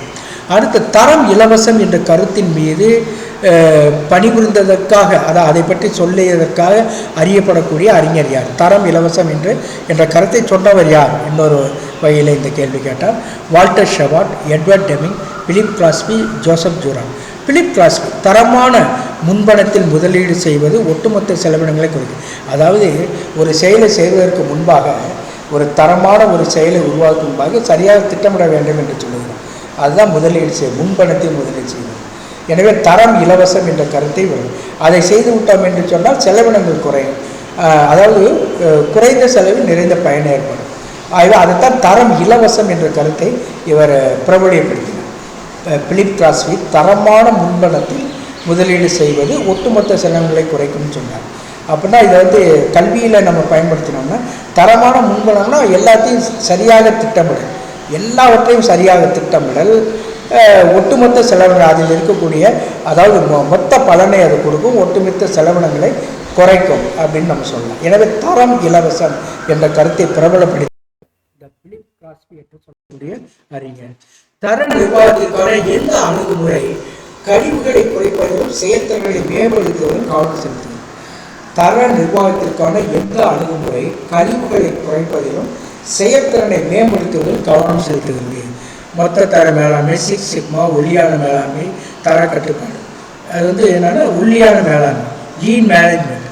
தர நிர்வாகத்திற்கான எந்த அணுகுமுறை, அதான் இந்த லீன் மேனேஜ்மெண்ட் தான் கழிவுகளை குறைப்பது, செயல்திறனை மேம்படுத்துவதில் கவனம் செலுத்துவது லீன் மேனேஜ்மெண்ட். அதாவது சின்ன கிழிசல் ஏற்பட்ட உடனே தைத்து விட்டால் பெரிய அளவிலே சேதம் ஏற்படுவதை தடுக்கலாம். அதைத்தான் இது சொல்லுகிறது என்று நினைக்கிறேன். அதுவே தர நிர்வாகத்திற்கான எந்த அணுகுமுறை என்று சொன்னால் அது நிச்சயம் ஒல்லியான மேலாண்மை, லீன் மேனேஜ்மெண்ட். உடனுக்குடன் குறைகளை இது பண்ணி ஒட்டுமொத்த செயல்திறனை வளர்ப்பது. ஆகவே லீன் மேனேஜ்மெண்ட் என்பது கழிவுகளை அகற்றுவது மற்றும் செயல்முறையில் செயல்திறனை மேம்படுத்துவதிலே கவனம் செலுத்துவது. அது பேர் தான் லீன் மேனேஜ்மெண்ட் என்றார்கள். கழிவுகளை அகற்றுவது மற்றும் செயல்முறையில் செயல்திறனை மேம்படுத்துவதில் கவனம் செலுத்துவது. அடுத்து 4வது பகுதிக்கு செல்லுகிறோம். மாற்றம் மேலாண்மை ரொம்ப முக்கியமான கருத்து. இதில் கேள்விகள் நிச்சயமாக வர வாய்ப்பு இருக்கிறது. மாற்றம் மேலாண்மை சேஞ்சிங் கான்செப்ட் இன் மேனேஜ்மெண்ட்.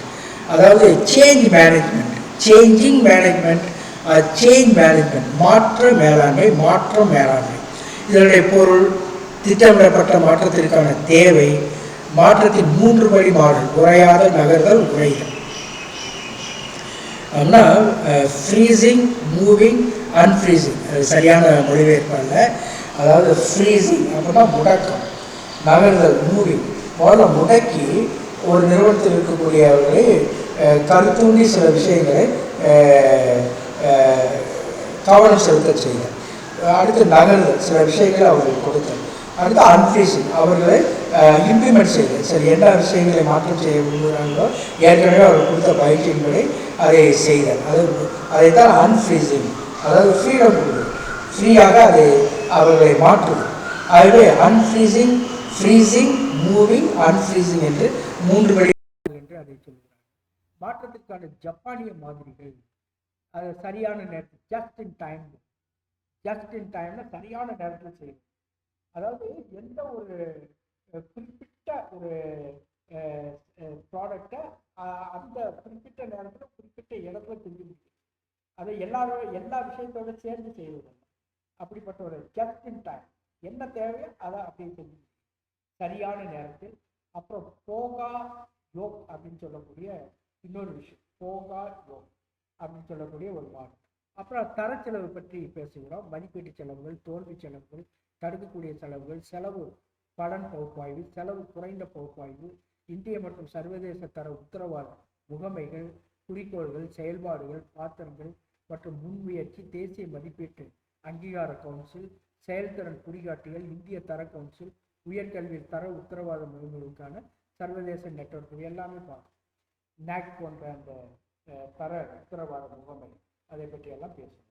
ஆகவே நிர்வாகத்தை மாற்றுவது, அதாவது மாற்றம் கொண்ட நிர்வாகம், மாறும் நிர்வாகம் அப்படின்னா என்ன? மாற்றம் மேலாண்மை என்பது தனிநபர்கள், குழுக்கள் மற்றும் நிறுவனங்களை தற்போதைய நிலையிலிருந்து விரும்பிய எதிர்கால நிலைக்கு மாற்றுவதற்கான கட்டமைக்கப்பட்ட அணுகுமுறையை குறிப்பதுதான் சேஞ்ச் மேனேஜ்மெண்ட் என்று சொல்லுவோம்.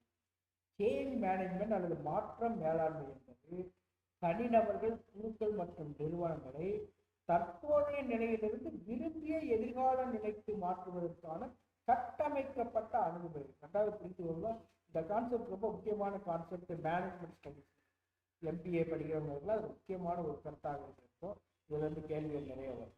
ஆகவே நிர்வாகத்தை மாற்றம், அதாவது மாற்ற மேலாண்மை என்பது தனிநபர்கள், குழுக்கள் மற்றும் நிறுவனங்களை தற்போதைய நிலையிலிருந்து எதிர்காலத்தில் விரும்புகின்ற அந்த எதிர்கால நிலைக்கு மாற்றுவதற்கான கட்டமைப்பு அணுகுமுறையை ஏற்படுத்தும்.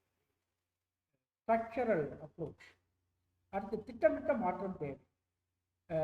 சுற்றுச்சூழல் திட்டமிட்ட மாற்றம் நிச்சயமாக தேவை. சுற்றுச்சூழல் இயக்கவியல், தொழில்நுட்பம், சந்தை நிலைமைகள் மற்றும் நுகர்வோர் விருப்பங்களில் விரைவான மாற்றங்கள் நிறுவன சுறுசுறுப்பை தேவைப்படுத்துகின்றன. எதனால் தேவை? திட்டமிட்ட மாற்றம் ஏன் தேவை என்றால் அது சுற்றுச்சூழலுடைய இயக்கவியல் சார்ந்தது.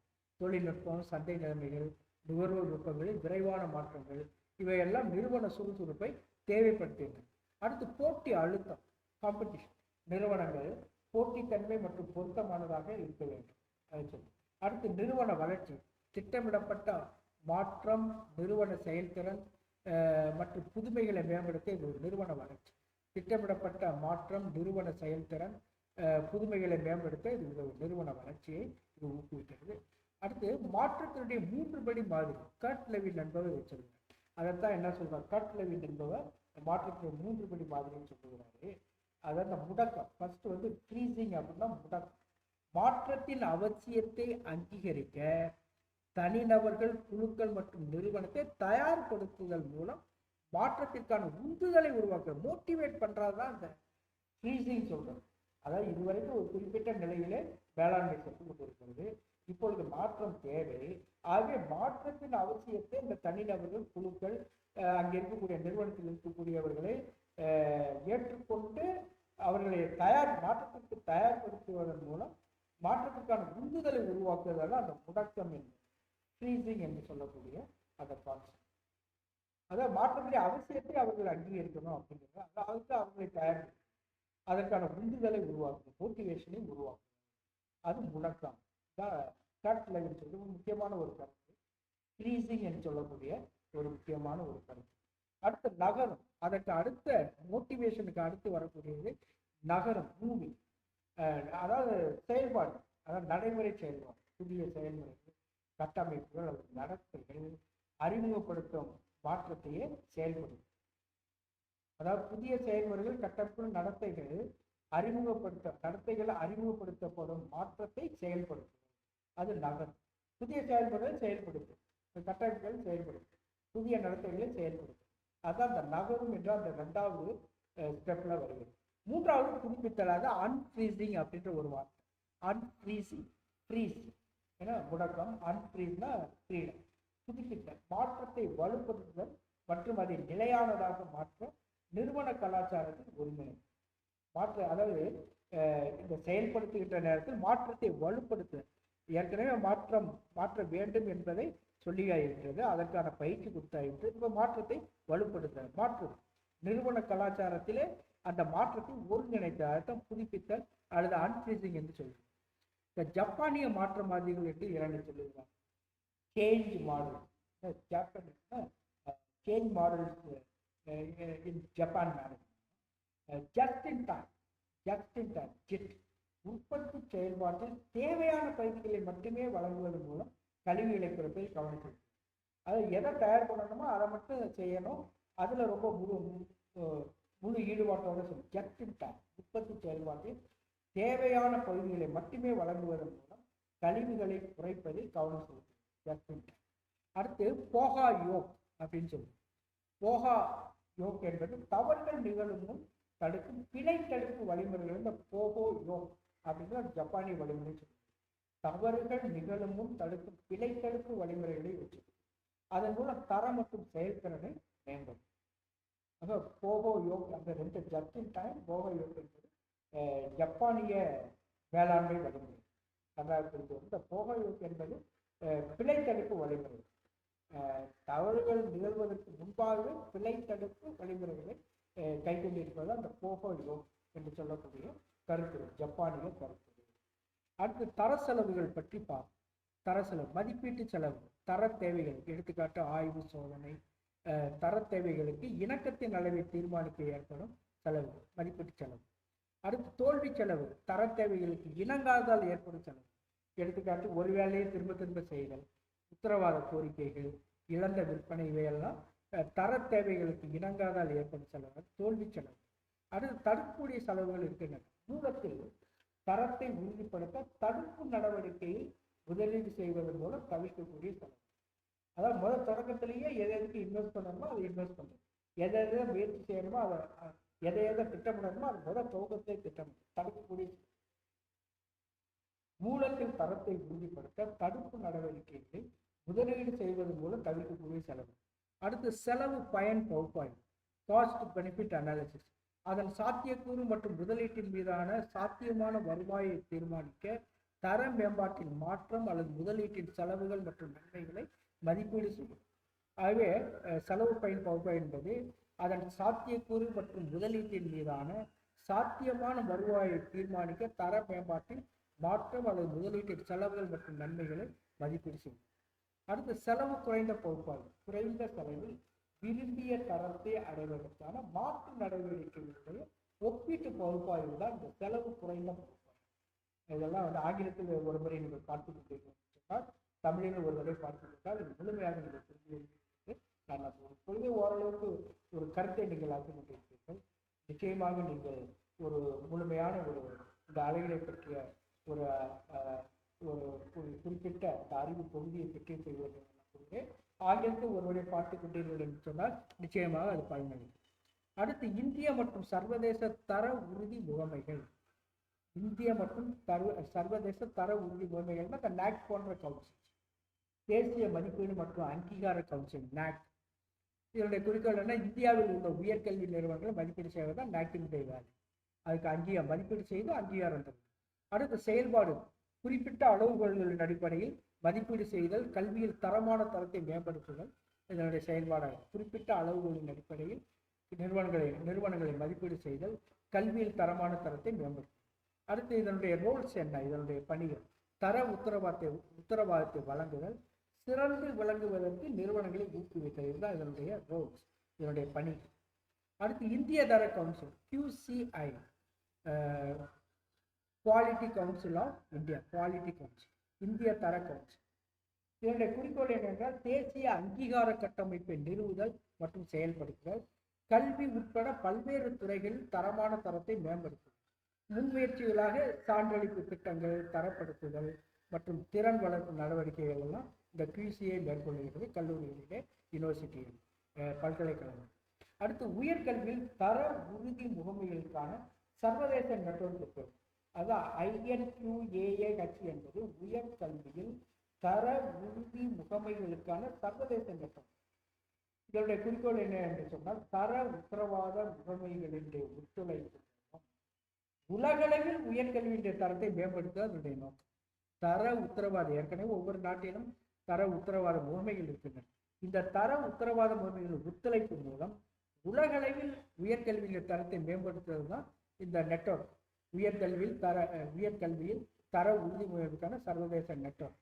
இதனுடைய குறிக்கோள் இதுதான், தர உத்தரவாத முகமைகளுடைய ஒத்துழைப்பு மூலம் உலகளவில் உயர்கல்வியின் தரத்தை மேம்படுத்துவது. இதனுடைய செயல்பாடுகள் என்ன என்று சொன்னால் நல்ல நடைமுறைகளுடைய பரிமாற்றம், பெஸ்ட் பிராக்டிஸ் என்று அடிக்கடி சொல்லுகிறோமே, இந்த NAAC டீம்லாம் சொல்லுவாங்க, பெஸ்ட் பிராக்டிசஸ் இந்த காலேஜ், நல்ல நடைமுறைகளுடைய பரிமாற்றம், அதை ஒருவர் மற்றவருக்கு பரிமாற்றம் செய்கிறார். அடுத்து வழிகாட்டுதல்கள் மற்றும் தரநிலைகளை மேம்படுத்துவது, அங்கீகார முடிவுகளுடைய பரஸ்பர அங்கீகாரம், இந்த ரெக்கக்னிஷன் இதெல்லாம் சொல்லுகிறோமே, அது அங்கீகார முடிவு. அடுத்து கல்வி தாக்குதல், நிர்வாகத்தை மாற்றுவது, கற்றல் விளைவுகளை மேம்படுத்துவதற்கும் எதிர்கால சவால்களுக்கு மாணவர்களை தயார்படுத்துவதற்கும் கல்வியாளர்கள் மாற்றியமைக்கும் கல்வி முன்னுதாரணங்கள், எடுத்துக்காட்டு டிஜிட்டல் மாற்றம் எல்லாம் மாற்றியமைக்கும். இதுதான் கல்வி தாக்கம் நிர்வாகம். இன்றைய காலகட்டத்தில் இந்த தரம் என்று சொல்லுகின்ற போது இன்றைய காலகட்டத்தில் இருக்கக்கூடிய அந்த சேஞ்சஸ், மாற்றங்களை உள்ளே கொண்டு வருவது கல்வி. அதான் கற்றல் விளைவுகளை மேம்படுத்துவது, எதிர்கால சவால்களுக்கு மாணவர்களை தயார்படுத்த, உதாரணமாக டிஜிட்டல் எஜுகேஷன் எல்லாம் கொண்டு வருவது. அடுத்து தர செலவு, பள்ளிகள் மற்றும் பல்கலைக்கழகங்கள் மறுவேலை மற்றும் பிழைகளுடன் தொடர்புடைய செலவுகளை குறைக்க, வளங்களின் திறமையான பயன்பாட்டை உறுதி செய்ய தர மேலாண்மை கொள்கைகளை பின்பற்றும். தர செலவு என்று சொல்லுகின்ற பொழுது, அதாவது மீண்டும் மீண்டும் ஒரே வேலை செய்து கொண்டு செலவை ஏற்படுத்தாமல் ஒரு முறை நன்றாக திட்டமிட்டு செய்வது. பள்ளிகள் மற்றும் பல்கலைக்கழகங்கள் மறுவேலை மற்றும் பிழைகளுடன் தொடர்புடைய செலவுகளை குறைக்க, வளங்களின் திறமையான பயன்பாட்டை உறுதி செய்ய தர மேலாண்மை கொள்கைகளை எல்லா பள்ளிகளும் கல்லூரிகளும் பின்பற்றும். அடுத்து தர உறுதி முகமை. நிறுவனங்கள் தரங்களை, தங்களுடைய தரங்களை, ஸ்டாண்டர்ட் குவாலிட்டியை, தரங்களை நிரூபிக்கவும், பொறுப்புணர்வை மேம்படுத்தவும், கற்பித்தல் மற்றும் ஆராய்ச்சியின் தொடர்ச்சியான முன்னேற்றத்தை ஊக்குவிக்கவும் இது ஏற்படுகிறது. அதாவது தர உறுதி முகமைகளுடைய நோக்கம் என்ன? நிறுவனங்கள் தரங்களை நிர்வகிக்க, பொறுப்புணர்வை மேம்படுத்த, கற்பித்தல் மற்றும் ஆராய்ச்சியின் தொடர்ச்சியான முன்னேற்றத்தை ஊக்குவிக்கவும் அங்கீகாரம் பெறுவதும் அதனுடைய நோக்கம். சில கேள்விகளை நாம் முன்வைப்போம். இந்த 4வது பகுதியிலே மாற்றம் மேலாண்மை என்றால் என்ன?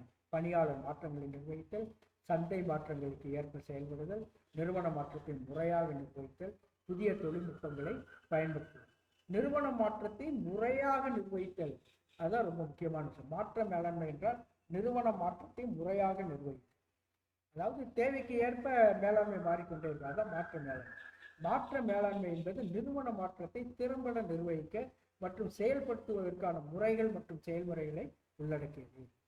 நிறுவனங்களில் திட்டமிட்ட மாற்றம் ஏன் அவசியம்? நிறுவனங்களில் திட்டமிட்ட மாற்றம் ஏன் அவசியம்? செலவுகளை குறைக்க, வெளிப்புற அழுத்தங்கள் மற்றும் வாய்ப்புகளுக்கு பதிலளிக்க, பணியாளர்களுடைய வருவாயை அதிகரிக்க, தற்போதைய நிலையை.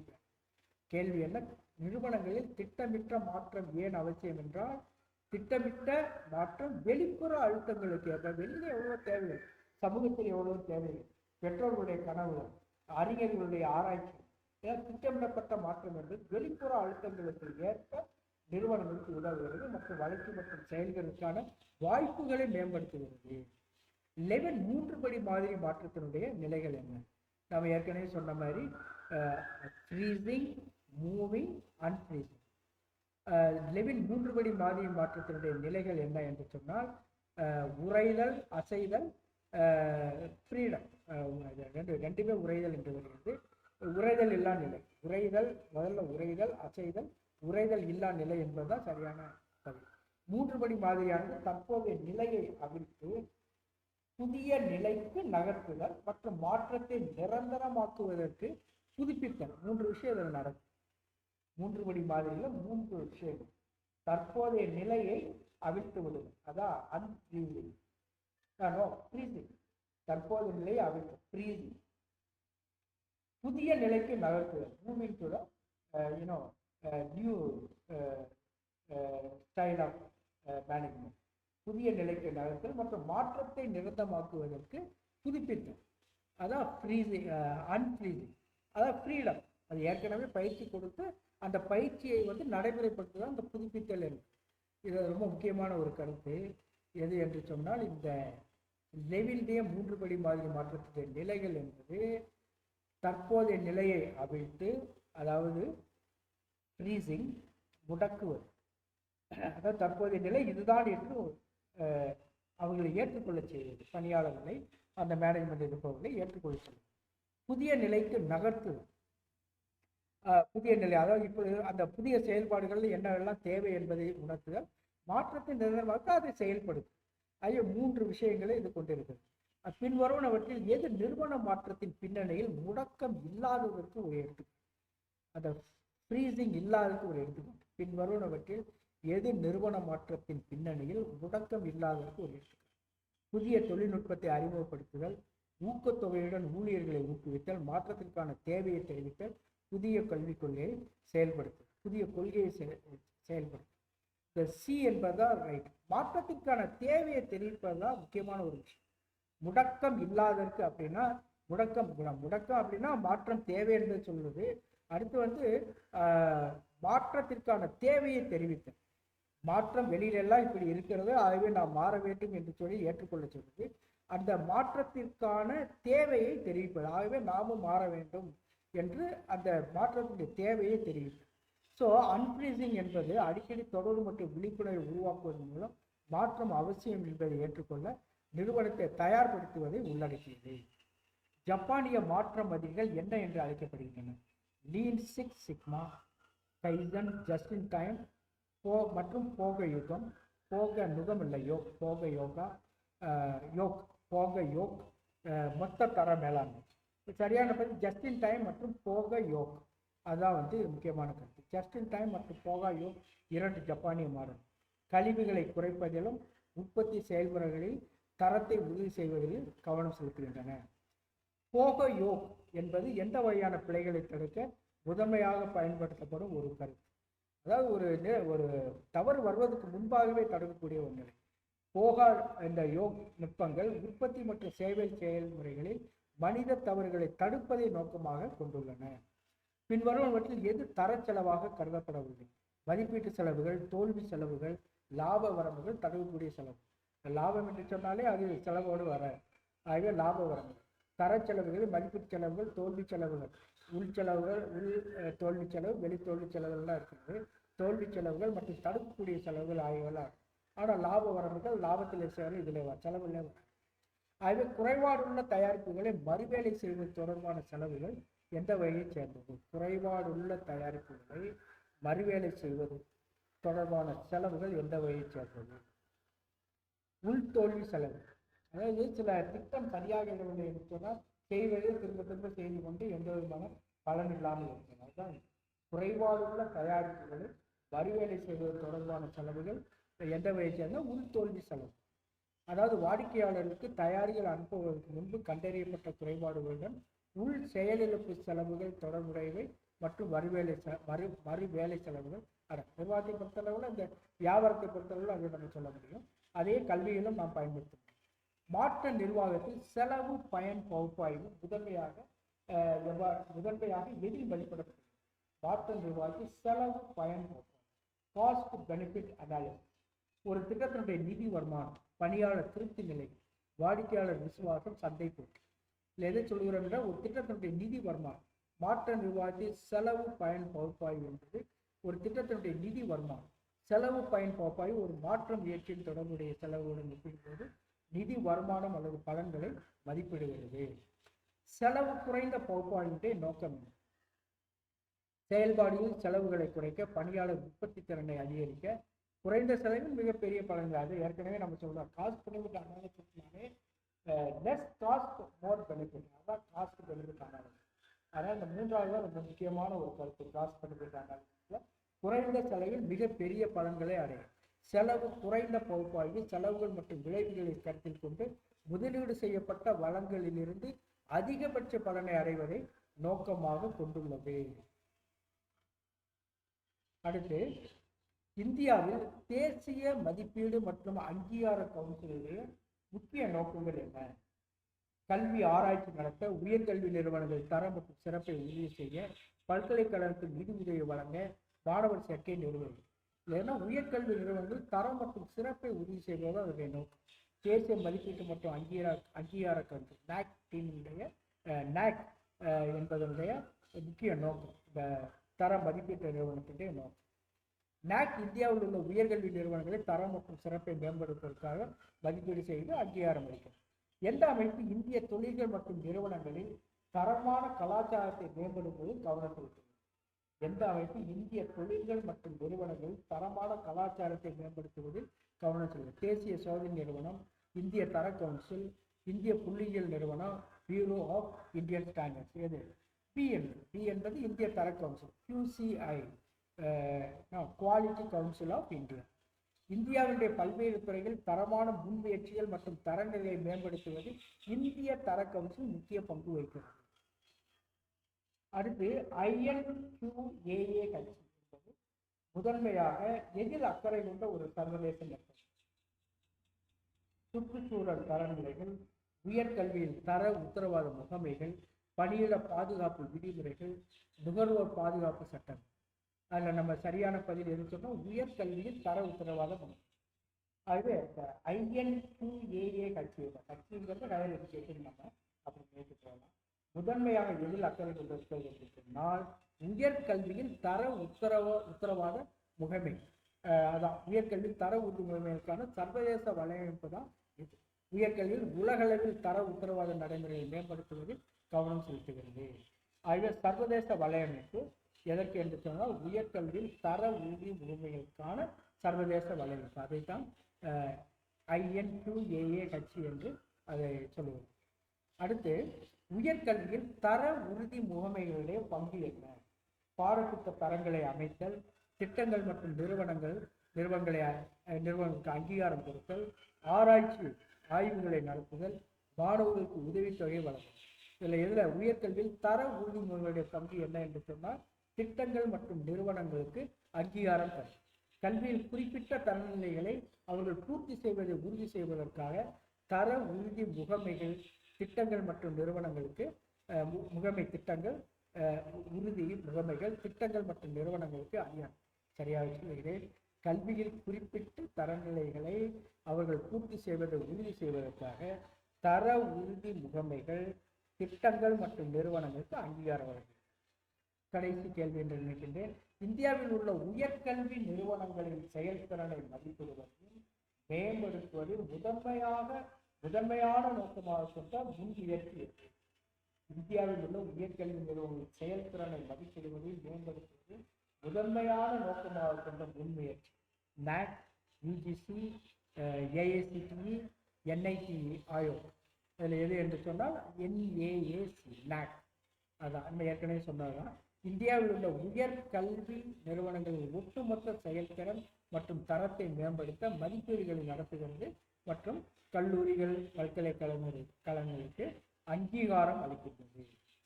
Thank you very much, dear friends. God bless you abundantly. Let us meet in another video lecture. Kindly, subscribe if you like this video. God bless you abundantly.